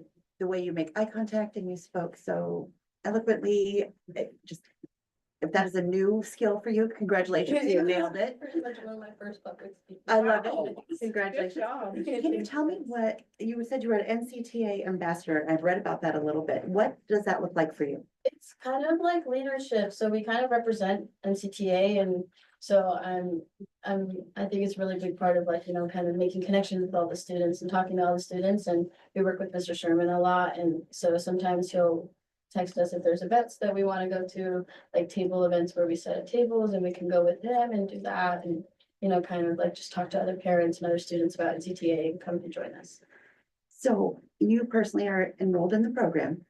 Have you found any roadblocks with traveling to another county, or now that the proposal was to have something at Meridian, how will students in Skagit or Snohomish view that as, you know, the travel requirement? I feel like the travel requirements are pretty smooth, especially for AM students. So I do the AM and Money and Business, so I ride the bus there and ride the bus back. So I think the fact that you guys do bus transportation is really helpful, and then opening up the Whatcom Community Center now would be great. So I think that'll be perfect. What grade are you in? I'm a junior, I'm in 11th grade. Mhm. Yeah. Can you tell us more about your merchandising class that you do? Yeah, so at the Money and Business class, we have a merch business. So we just actually came out with new logos. And I think they've had this merch business since last year. And so pretty much most of the time we're doing inventory, or we do the spreadsheets for it, or we're making an actual merch, or we're planning right now a silent auction next month on March 6th. So we're doing the marketing for that and planning all of that. It's pretty exciting. And last week we had our Valentine's Day pop-up where we came out with new logos and we did pink for Valentine's Day.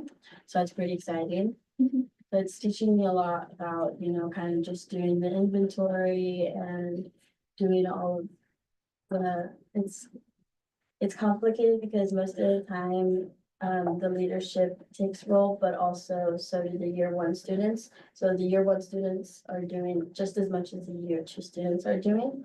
And that, I think that's the part of it that's awesome, that I've already learned how to kind of work with Excel spreadsheets and all of that, and counting all the inventory and learning where they actually buy the stuff from, and you know, where they buy the transfers and everything for our actual merch.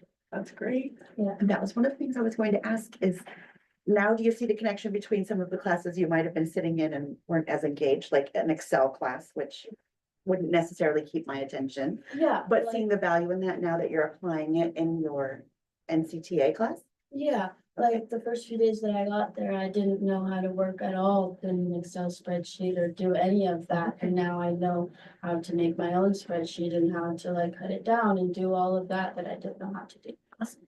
Yeah. Very cool. That's the stories we like to hear. Yeah. Heck, yeah.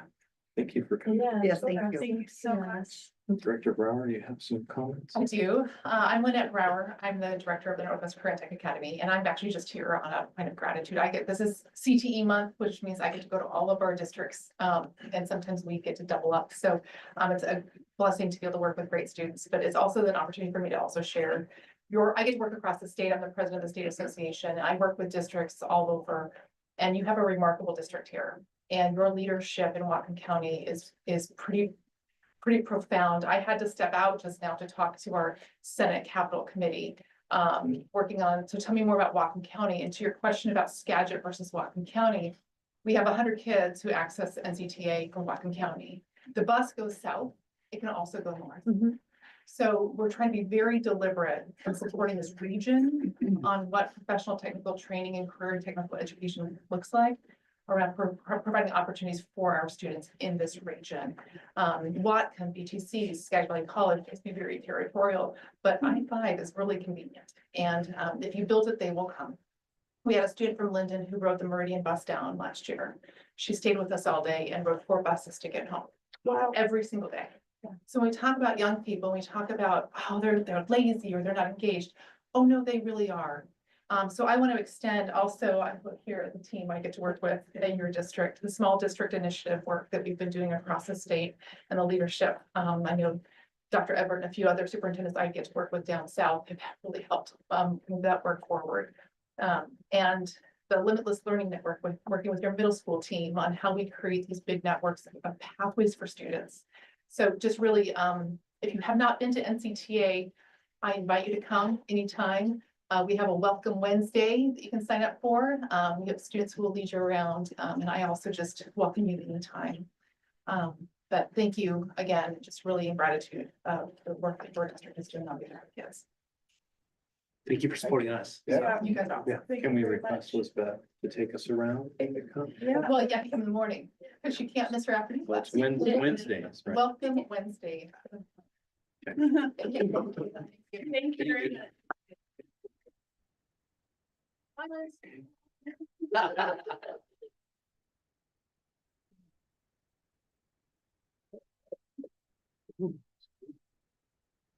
Moving on to new business. Now the fun starts. First review. Preliminary revised 2024-25 school year calendar and modified graduation.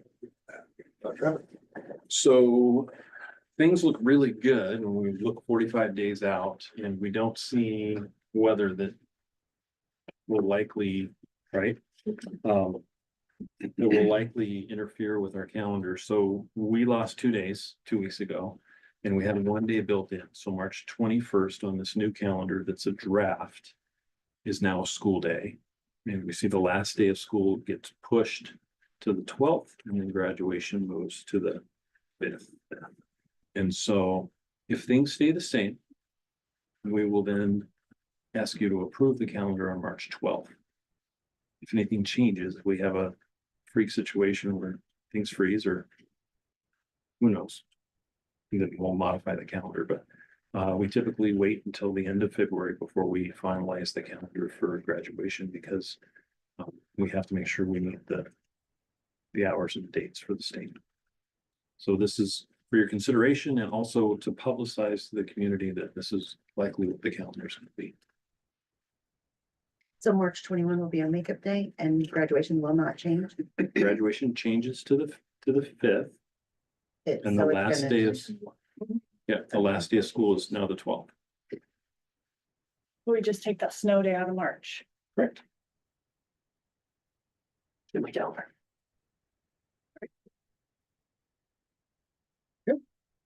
And we have to have 2 readings on that too, or we have to wait till the end of February anyway to approve it, right? Yeah. Anything else, please? Okay. First review, public works contract, district telecom general. So this is a contract. There was a bid opening. 3 companies provided bids and their selection was where did it go? Randy Gray for Scott Electric. Couldn't get Scott and Gray to connect for me. So this is a 50 kilowatt generator that actually is from our previous tech levy. So it's levy funded, and this is the first review. Is this different than the generator that was in the bond and didn't get approval? Yes, it is different. This is from the first tech levy. This is to provide sustainable power for the high school. Correct, but we also have that in the bond, and then they asked that it be removed. Is this now taking care of that? That's a different one. No, this one, yeah, that's a different one. So what was in the bond was more generally power, backup power for the whole high school. Okay, This is targeted to the data center that is in the old PD room for the high school. That way power goes on at the high school campus. It doesn't shut down technology for the rest of the district. Okay. I think the bond one was $400,000, and that was a much bigger generator. Yeah. It was for the building, and this one will keep us, because our phones have converted to digital. When our system goes down, we don't have phones. There are times when we lose power, we still stay in session, so we want to have that communication. so this does improve that condition, even outside of the bond. Great. It is several years before. It was a previous tech levy. It's been 2 years ago. We had such difficulty with supplies from COVID and beyond, so it's just taken a while. And this, you said this is coming out of the tech levy, it's not coming out of the our general fund? Correct. Okay.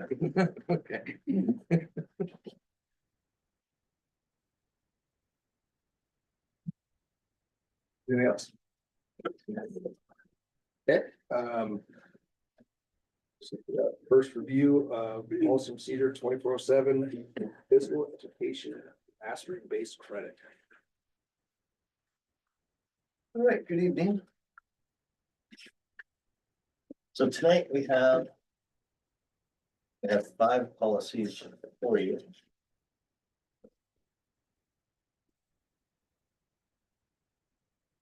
First one is, again, 24/7 physical education mastery-based credit.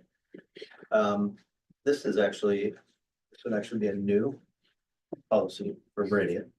My apologies on that. And it's an encouraged policy from WASDA. Way back September 11th of this year, the board approved similar mastery-based credits, policies for ELA, math, science, and social studies. And so we needed some time to work on PE. And so this is us going to do that work. Adrian mentioned earlier that she worked with Shane Stacy on what that would look like. But this is us bringing it to you. What this does is it allows a student to do 2 things, and the procedure, the first portion of the procedure has, if you want to waive it. So if you want to waive PE or excuse it, which you can do per RCW 28A 230.050, which says you can waive or excuse PE if you have a physical disability, employment, religious belief, or because of participation in directed athletics or military science and tactics. And then it gives you that, or for other good cause, which I do appreciate about this RCW. But even if you waive it or excuse it, what you still have to do is you still have to show the competency. So you can waive the physical portion of the class, but you still need to demonstrate the competency. And that is the piece that Adrian and Shane worked on what is going to be the tool for that competency. So a student can demonstrate that competency. So this will only be credit-based and not by absence, because I've always wondered how our 3-season athletes have to make up a yoga Yeah. class So when they've been absent, but they're, that's the next portion of that. okay. So the next portion of the policy is where the mastery base comes in. That is where if you have a 3-sport athlete, or if you have, I don't know who, I think Michelle mentioned our student who is the exceptional soccer player. Yeah. So that helps them, because now they can work on they can show mastery by demonstrating the competency. But then the second portion of that procedure talks about you have to have 80 hours of directed athletics. And so a student who is the soccer player or the three-sport athlete or heavily involved in basketball outside of the school, whatever they're doing, they have an avenue to still make that PE credit, demonstrate competency, and still engage in the sport. And saw the hours. Yes. So this is like It's your hours. club level athletes and some other. Yeah, opportunities there. And it's a directed athletics, so it's not necessarily a student working with kind of by themselves. Learning wrestling, for example, it is directed athletics, so it's working with a trainer, working with a coach, part of a team. And so that again supports students in earning that credit in a different manner. Questions on this? Yes, So what do these like competency assessments look like? so Sure, there's two different ones we have for examples right now. One, OSPI has an assessment that kind of has basic stats about kind of health and physician and stuff. And then the other option that we're working on is something that's more like a portfolio where students make like a personal athletic plan for themselves and set goals and exercises and things. So there's a couple different options that we're looking at for ways that students can do that, because this is, you can earn up to two, there'd be two different ones. and Adrian spoke about standards. And so those competency are based off the physical education standard. Other questions on this? Yeah. And we already have an avenue for the students to do the PE waiver. So if we have a document that they can work on, that they can demonstrate that they are part of a club or doing that, the 80 hours. This just kind of formalizes it, puts it into a policy and procedure. That is new information to me. They work with their counselor. We Clarify that there's two different things. The waiver, if they get a waiver because of physical disability or one of those other reasons, they don't earn a credit. So they still need to take another elective class to earn enough credits to graduate. So we've had that that's always The waiver, okay. Yeah. For a while.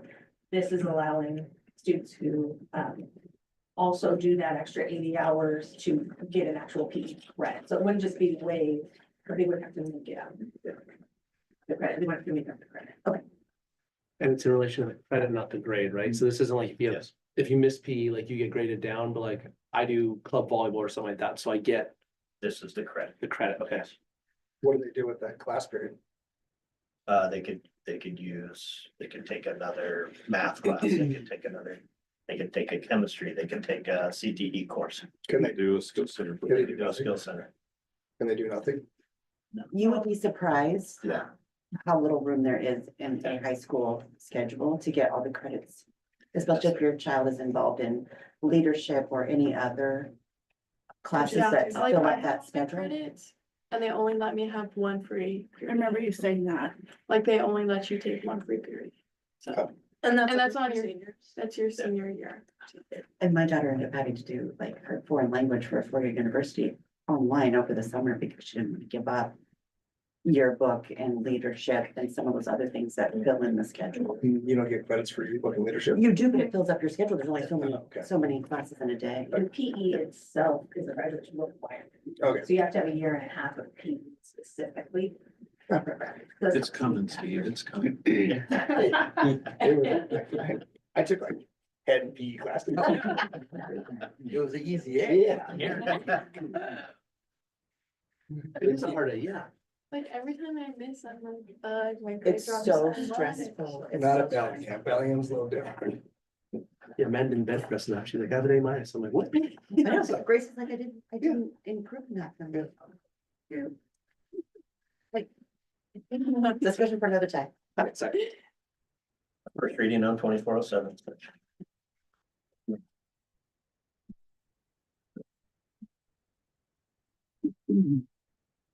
Okay.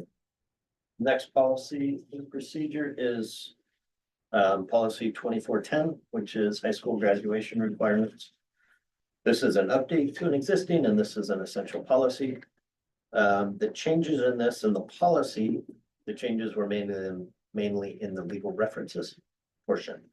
In the procedure, the changes are to align the 2410 with RCW 28A 600-310. That is all about Running Start and how students access it. And what it does is the language in the 2410, the procedure says that a sophomore who completes their sophomore year and is going to start successfully completed, it's going to start their junior year, they can access Running Start during that summer quarter. And that allows, that's another alternative for those students to get some of those credits out. Possibly if they're doing Running Start, it's a longer time to achieve that AA as well as that high school diploma. And the changes are also based on House Bill 1146. And House Bill 1146 provides guidance to schools to notify families of dual credit opportunities. And so it states that students in grades 9 through 12, they have to receive that information about dual credit opportunities. And this has to be translated into their primary language. So that all that information is provided to the families. We added language about culminating project and senior presentation, which previously wasn't in this policy procedure. And so we put, I think it's K. Correct. Okay. We put that language in there for that. And that just solidifies that process. Yeah. Matches the practice. Matches the practice, yes. Both of these policies,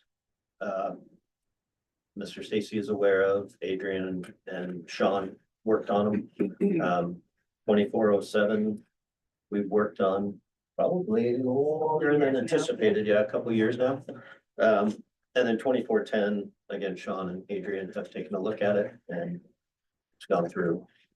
They've looked at it several times.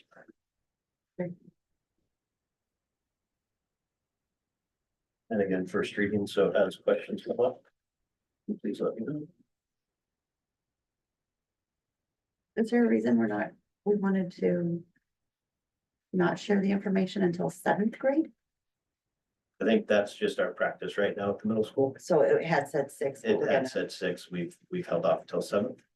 And part of that, remember, we had one counselor for a number of years at the middle school.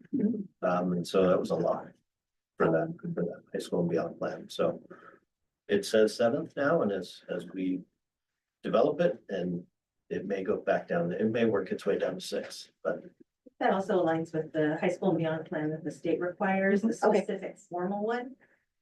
Starts at 7th grade. Seventh grade, which doesn't mean that you're not, like all this stuff with the limitless, I think is all the learning about it, but the formal. Got it. Plan. We may see that drop with the new We might. statewide. So it might be even as low as 5th. We'll have to wait and see.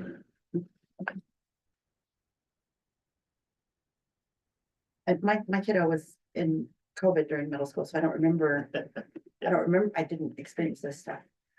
The other ones are way too old.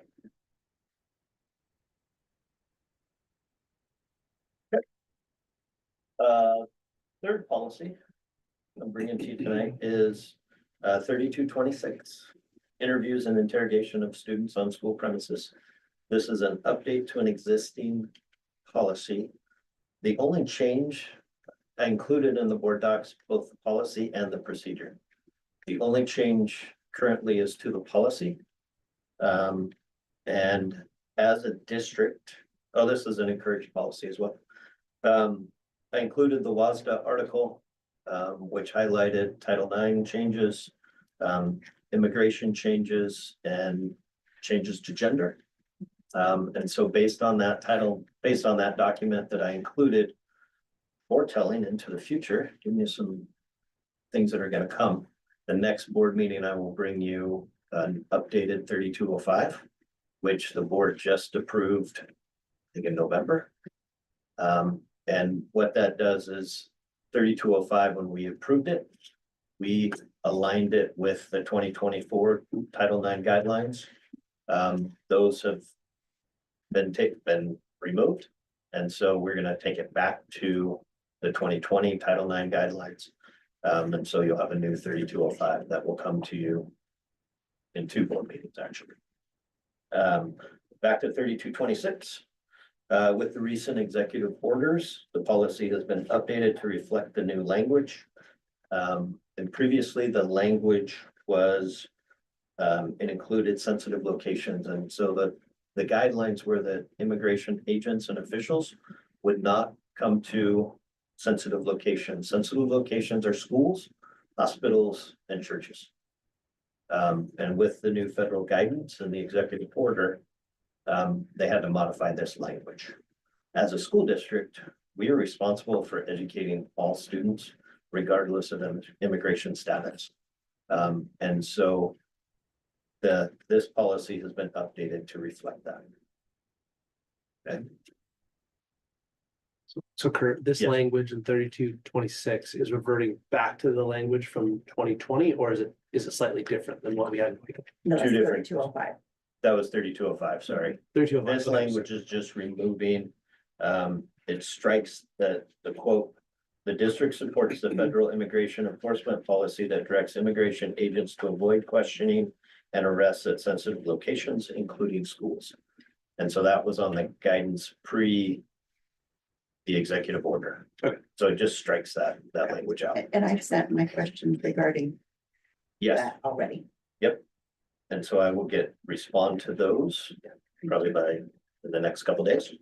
But I can, your question about parental notification, notifying parents, 3226, the procedure. It outlines if somebody from CPS comes in to interview a student, if law enforcement want to interview a student, if immigration agents come in and want to interview a student, it provides us guidance on what to do. And in that policy, or in that procedure, I think I included it. In that procedure for each one, there is a recommendation, legal recommendation, guidelines for children under the age of 12. Children's between the age of 12 and 17. And then children or young adults at 18 or older. I did not see that in these. And so what it does is we've always had a policy for CPS, law enforcement, any outside agency really that comes in to interview our students outside of immigration officials, that we're going to work with them, we're going to partner with them as much as possible. And so that language in there states as soon as possible, notify the parent. Unless law enforcement states it will interfere with the investigation, or if it's in a child protective services situation, if that parent is where the safety issue comes from. Our job as a school is to ensure the safety of our students. But when I'm looking at this, it says students 12 and older, even if there's some kind of criminal activity, parents don't have to be present. There will also be a change. When I sent this to the attorney to answer your questions, for this part, you will get a new procedure next time that has immediately. So that's based on the new Parents' Bill of Rights. As a school district, we notified the parents, hey, law enforcement is here to speak to your son or daughter. Then they had the choice of coming down to be a part of it, but we partnered with them as much as possible. And we included them unless it was a safety concern for that student. The new procedure, when I sent it to him, he gave me those definitions of 12 and under, and it doesn't say 12 and older. It doesn't specifically say, doesn't give the age that I guess I'm looking for. This one does that I'm reading from. Okay. It says 12 and older. The new one that will come to you will say immediately, so that when next available, I think this is the language, at the next available time, you should notify the parents. That has been struck and it will say immediately. for our district. I think, well, it's the new. It's the new because the Parents' Bill of Rights, but I think the other thing. But isn't that all different. under some kind of review again? Well, we have to operate with where it is now, Okay, so, perfect. right, Okay. so, but I also think the new guidance gives you different criteria. It's either the student is a focus of criminal investigation, then there's another one where the student is a subject of abuse, or another one where, so those categories, it depends, because one of the things we always, like, we want to work with our parents, but we have to also make sure that the parents aren't the source of whatever is harming the child, right? So we have to balance that and work with law enforcement. We typically do. So it's a matter of matching So if law the enforcement, policies with that. sorry, but if law enforcement came in with evidence that the parent was harming, Yeah, or they're in an investigation, they're, Right. you know, they're not gonna give us the nitty gritty and like, there have been times where I've been a principal and law enforcement wants to interview a student and I've said, that's disruptive to what's going on. You can interview the student at home, or you can interview, I think we want to honor the learning environment as well. Can it be done some other time? Like, there's a conversation. So when a law enforcement officer or an authority comes in and they want to target students, we need to figure out what the circumstance is, but in every instance, we're gonna follow the new policy and the new direction, so. Because, I mean, it's already our duty to report. Of course. So I'm curious. With the duty to report, we already know that we're protecting our children, so. I want to make sure we have something about notifying our parents immediately. Yep. Outside of that. We'll see it. You'll see it. Okay. Unless the parent is the Correct. safety concern. Correct. And this is something that is not, WASDA hasn't updated that policy yet. The one that will come to you will be based on our attorney's feedback to align with the Parents' Bill of Rights. Okay.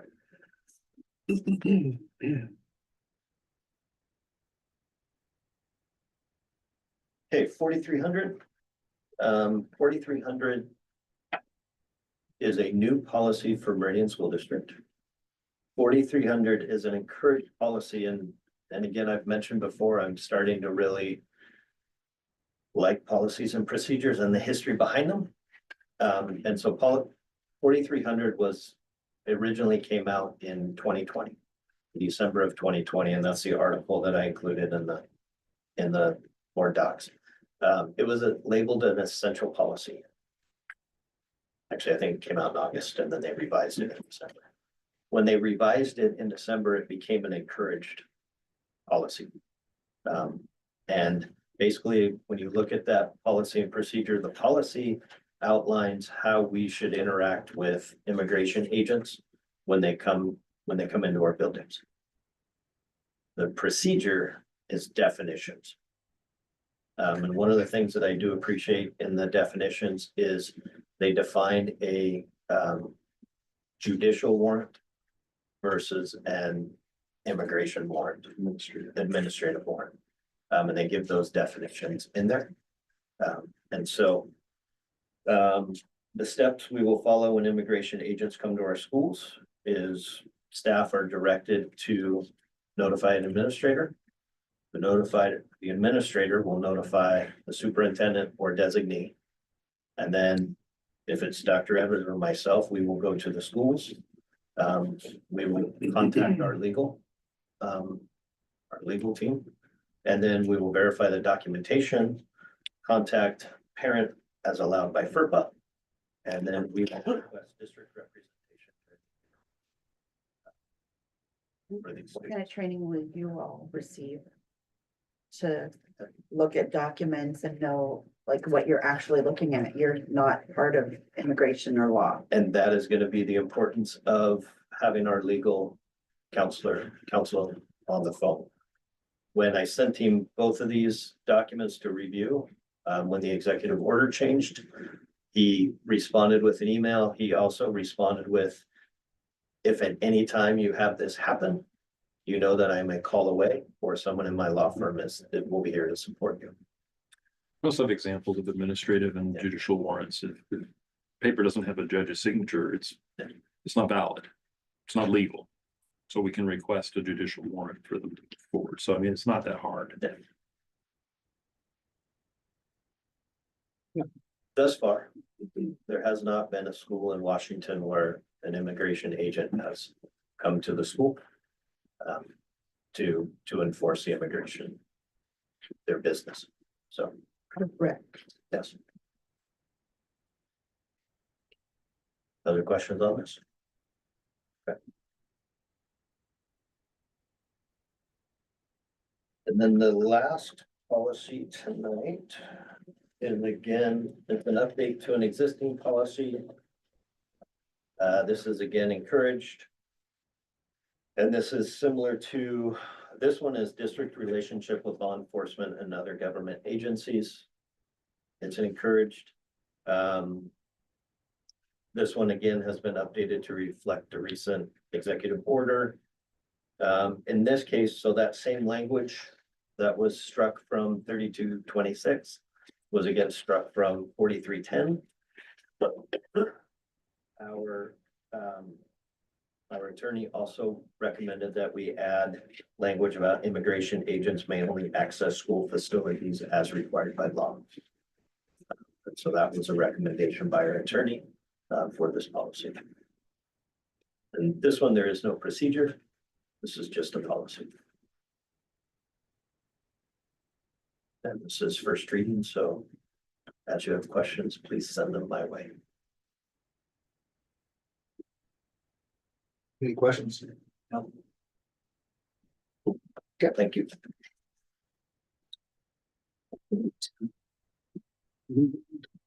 Business, second review and approval of the Aldrich Consulting Agreement. So we had discussed a student that was in Utah, and this was to provide support for the gradual release of that student to come home. In the meantime, the organization in Utah said, she's done, we've given her bed to someone else, so she's got to go home. So we still need this approved because we are using Amy Aldrich to also work with supporting the family design. So that's just the update on that situation, but her services are still being utilized. Don't know if we'll use her to the full capacity because the timeline has been constricted, but that's the update for this. So what is our timeline? Has the student already been Students home? home?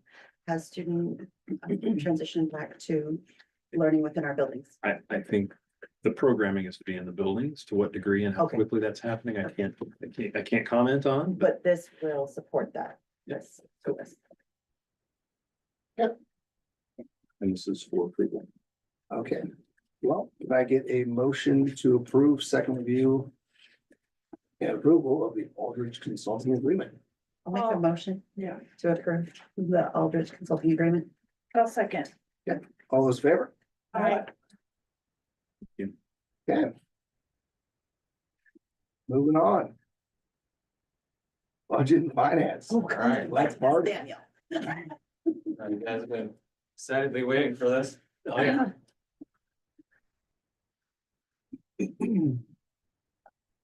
Okay, this is January enrollment compared to February. We've been going up for quite a few months, and this is the first month we've gone down in a while, but there is a decrease in enrollment from January to February.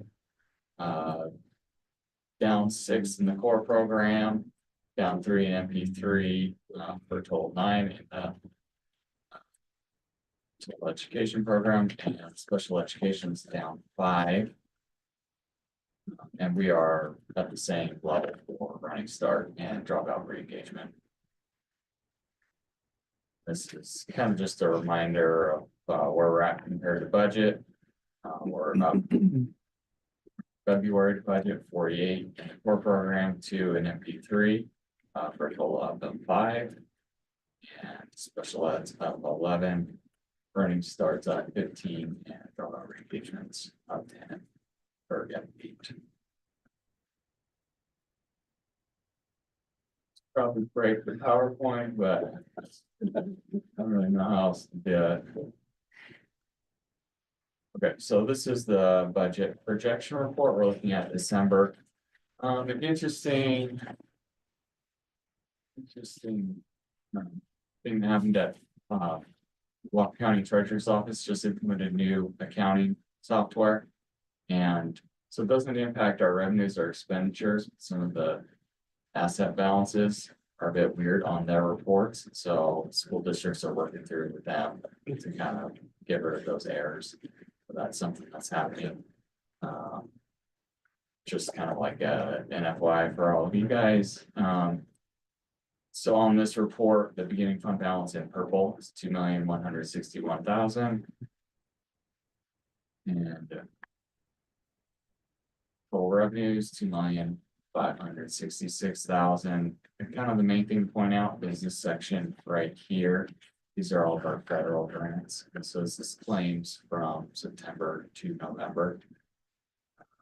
And this catches us up on all of our federal monies. On the, it's working. On the expenditure side, December was right about average. So nothing out of the ordinary to report there. The trend is getting a little bit better for budget percentage compared to actual, where just about all of last year, we're a little bit over that. We felt that at the end of the year. We've been working really hard to kind of hold the line this year on any spending. We stayed within new revenues that we've received for any post budget additions that we've done, and I went through that. I think that was last month. Yeah, go back to the report and happy to meet with you individually if you want to go through it. Yeah, because I know that was built specifically for you. No worries. It's pretty clear when you're looking at it. It sounds like a lot of money when you're saying it's almost $500,000, but really when you think about it, it's like 4 teachers, some miscellaneous stuff. So it doesn't take long to spend money when you're hiring staffing to support students. And that's what our student feedback is saying, right? The advisories are saying we need more support from our teachers. So yeah, where's that money gonna come from? Yeah, that's why we need to keep talking to legislatures about big 3. We'll take care of this stuff we're supposed to be spending. Yeah, we're feeling lots of needs right now. We're in the middle of the budget process. We just did like our first information gathering where we get all of the shortfalls from departments and buildings across the district, filed all of that information. The budget teams met on that. And now we're working on kind of a run through of the first summation of all the expenditures and the revenues. And so that process will take about a month. And comparing the revenues and expenditures and kind of seeing where we're at. So some of the more challenging work comes in. But the good thing is we're getting rolling on it.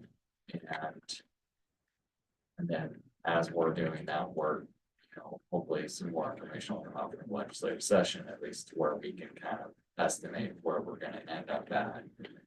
We'll start running some scenarios and just basically be prepared. Questions on this budget projection report? Okay, on the budget status report, nothing on the general fund because it's all the same information as what we just went over. It's in less detail. On the capital projects fund, this will probably be one that we'll look at just about every month because we're starting to have activity. We're getting funding coming in or donations. Most of what you see coming in now are donations because any funding is on a reimbursement basis. So you spend the money and then it comes back to you. Best case scenario, but in some cases, like we have one grant that will flow through the Mount Vernon School District. And so that'll be like a 2-month. So we're doing a lot of planning on those projects right This 217,000, that's two donations, one's 207,000. And that's from the Mount Baker Foundation, and that's for the Walking Early Learning Center. And then the remaining amount is $10,000, and that's for the Skill Center. And that's from BP. And kind of just, we're tracking, it's just a good idea to kind of point out what our ending fund balance is for each month for the capital projects fund, 1,746,000.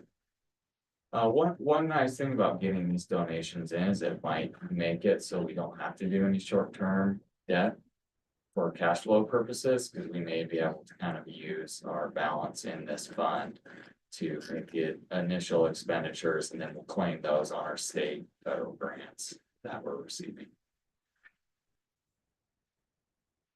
Move on, questions on the capital projects fund? Last fund to look at here is the debt service fund. This is, so in December, we make payments twice a year on our bonds. December 1st is our principal and interest payment. And then on June 1st, we make a interest only payment. And so the total payment that we made in December was this 1,128,000. And 950,000 of that was principal, and 178,000 was interest. Again, that's on the 2010 bonds that we use for the high school and elementary school. Yeah, our ending fund balance is probably about the lowest you'll ever see it, is right after we make this payment. It's 343,000. Any questions? Yeah, the next two funds, ASB fund, there typically isn't much to go over there. Same with the transportation vehicle fund. Basically, we just collect interest throughout the year, except for when we're buying buses. We are doing some planning on when we're gonna be ordering some buses to arrive next year. We're getting close to replacing all of the buses that we bought. So about when I first got here, we had purchased buses off of the lease. Those came off, and now we're replacing all of those buses, and then we're going to be on a pretty steady schedule of a couple buses a year, which is great. And the funding that we receive in the transportation vehicle fund comes in at the very end of the year on August 31st. So the ending fund balance there right now. Transportation vehicle fund is 457,000. Cool. That's it for me. Thank you. Thanks, Daniel. I think done. Now, is that normal? No, but it's close. I don't have a lot. Thank you, Daniel. Thank you. Thanks, Daniel. I do want to piggyback on that and on a couple of things. The process, we keep refining, and I think before it's been redoing refining, which has been frustrating with the budget process. For the last couple of years, we're actually feeling like we're hitting our stride. And so both our building leaders and our director leaders have provided feedback, and that's the content that Daniel's been about. The protocol for that's been pretty slick and helpful. And then the other piece is just talking about the transportation vehicle fund. We did get, I think I reported a time or two ago that we received a grant for an electric bus. And Daniel and Michelle Pellis and Jay, looking at the logistics and the values and the costs, we turned it down. Sometimes free money is the most expensive gift you can get. And so it wasn't enough funding to take care of the charging station, and the cost of the vehicle just wasn't the right time. So we're gonna hold off and wait until, and keep applying, wait until we have the revenue, we can actually make it work. So bring up to speed on that. I didn't put it in here, but he triggered a memory. So it's good. My first thing is just to talk about gratitude for Jay Yeager and his team, both in the buildings and his maintenance crew. They just did a phenomenal job. This is the second year where we haven't had an insurance claim because of cold issues with our buildings or pipes or any of that. They did a phenomenal job. Ice is difficult to manage and to be able to, we don't typically salt our parking lots because we don't have the capacity to do that. We'll do walkways and do crosswalks, and they just did a phenomenal job. And then the same with transportation, Michelle, and then Jay helps with some of the early morning scoping, the routes and things of that nature. Anyway, it was a good team, and of course Lisa too with the weather information communication. We heard a lot of positive feedback on the early notifications. We always want to do that when we can, and this was so cold, we didn't have much worry or concern about things changing from evening to morning. But when we can't do that, we have to do it in the morning. So anyway, it worked out. And so anyway, just lots of gratitude for. I did have some feedback on the parking lot. I was a victim of the ice. I did go down in our parking lot on the way to basketball. And I did have feedback at basketball games. It was in what is reserved as our handicap location. And it was a sheet of ice, and we were having elderly and handicap utilizing that particular location. That is the location I went down. And I was hearing it from people that were assisting others, grandparents and parents through that. Like in the future, if we can try to do something in that particular area, because it is identified as a handicap parking spot. We can do that. That's my feedback. Thank you. You bet. And then just looping back again, spent some time with our principals and then some building leaders also from Mount Baker and Linden. This is again that University of Washington and Northwest ESD Principal Leadership Program, and it's really about learning walks and helping building leaders who are also expected to be instructional leaders, helping our teachers improve instruction. And so what are we seeing compared to what's required in our framework of good instruction? And then how are we providing deliberate feedback to go from the current state to the ideal state? And then you can pick, are we talking about engagement? Are we talking about communication? Are we talking about assessment? Any one of those things that we're asking them to focus on, how are we helping our principals get in classrooms, because they're required to do those evaluations, recognize what the current state is and give deliberate feedback to help them get to the ideal state.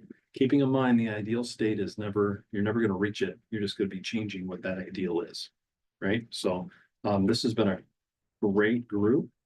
Again, $500 per principal for 7 to 8 months in different buildings and instructional coaching one-on-one.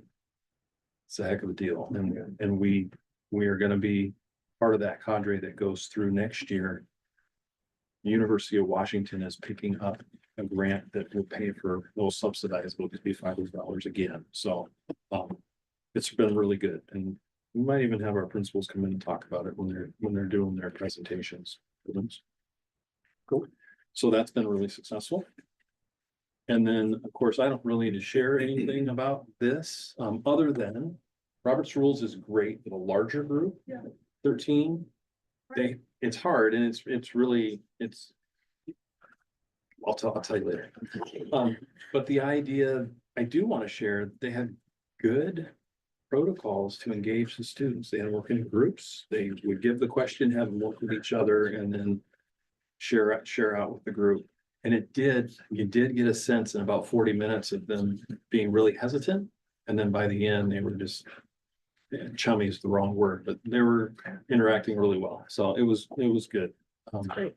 It was really nice. And ladies, were you both the facilitators? Okay. I said this a few minutes ago, but we continue to keep working on reminding legislators they have got to fund because they're not doing it. And so I want to say on that. We're also continuing to work to protect early learning. So those are the big pieces that we're really concerned about, the big three, and making sure that You know, we have 7 classrooms that serve our earliest, youngest learners in this district, and they play around with the funding. That's just going to be devastating to our overall programming, so. And then the last thing here, just, you know, we had countywide kindergarten registration happened on the 18th. And so that process is starting.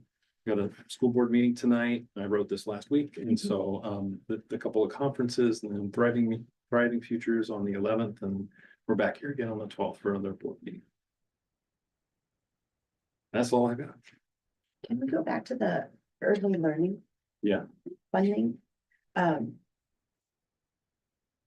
I'm close with some folks at IRE and just wondering, you're going to testify and you're going to give the voice, but are our first grade teachers, kindergarten teachers giving a voice?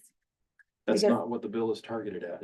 It's transitional kindergarten. Correct. Yeah. But but what I'm hearing is how difficult it is for our kindergarten and first grade teachers to receive students who haven't had early childhood education. They're even further behind, and how taxing it is if we remove early childhood. We want to hear from the teachers who are experiencing children who are not prepared to enter kindergarten. Definitely hear that. When we've been testifying, we've been talking about the benefit of TK and the performance of kids, how they're outperforming students who haven't had that transitional kindergarten. That absolutely makes sense to bring some of those voices forward. Well, if you don't have a pipeline of teachers because they're burnt out on their workload, trying to get all the kids up to speed. Well, let's not forget, we're not being funded adequately for apportionment on regular ed either, which is kindergarten and first grade. So that's contributing as well. That's a good point. Yeah, we can definitely use some teacher voices in that. Do you know some people that want to go? I can connect them with. Dr. Well, I'll Everett. tell you now, so the board chair, which is Santos is the ed chair representative. She pulled it from the education committee and has reintroduced a substitute bill, H 1500. And as it is right now, it probably won't come up for another public hearing. And so where we're going to focus our effort is once it passes the House and goes into the Senate, we will focus our effort in the Senate. We're working right now on a letter from all Whatcom County superintendents as well. So it's good to hear from boots on the ground. Yeah.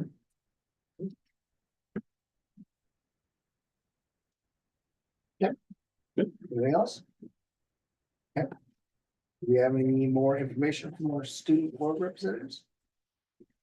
No, I think, yeah, we just had internet today and we have another school board representative retreat. Oh, yeah, so that'll be exciting.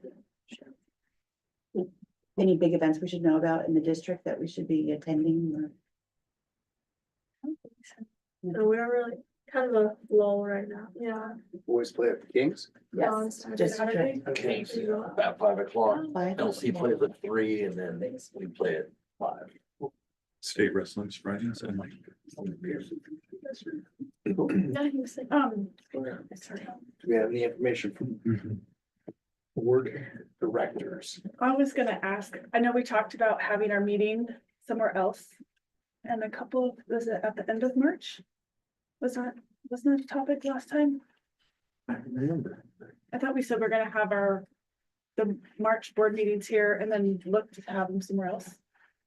But I was just gonna suggest that maybe we continue to have them here until after the bond. Yeah. And then integrate that with maybe some walkthroughs or meetings.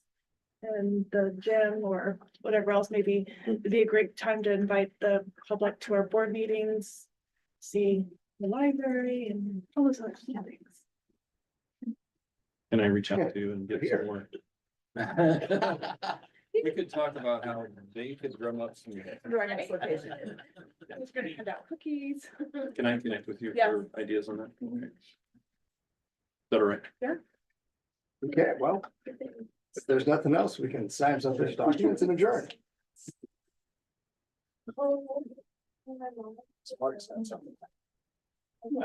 I don't mark it. We should have done that. Yeah.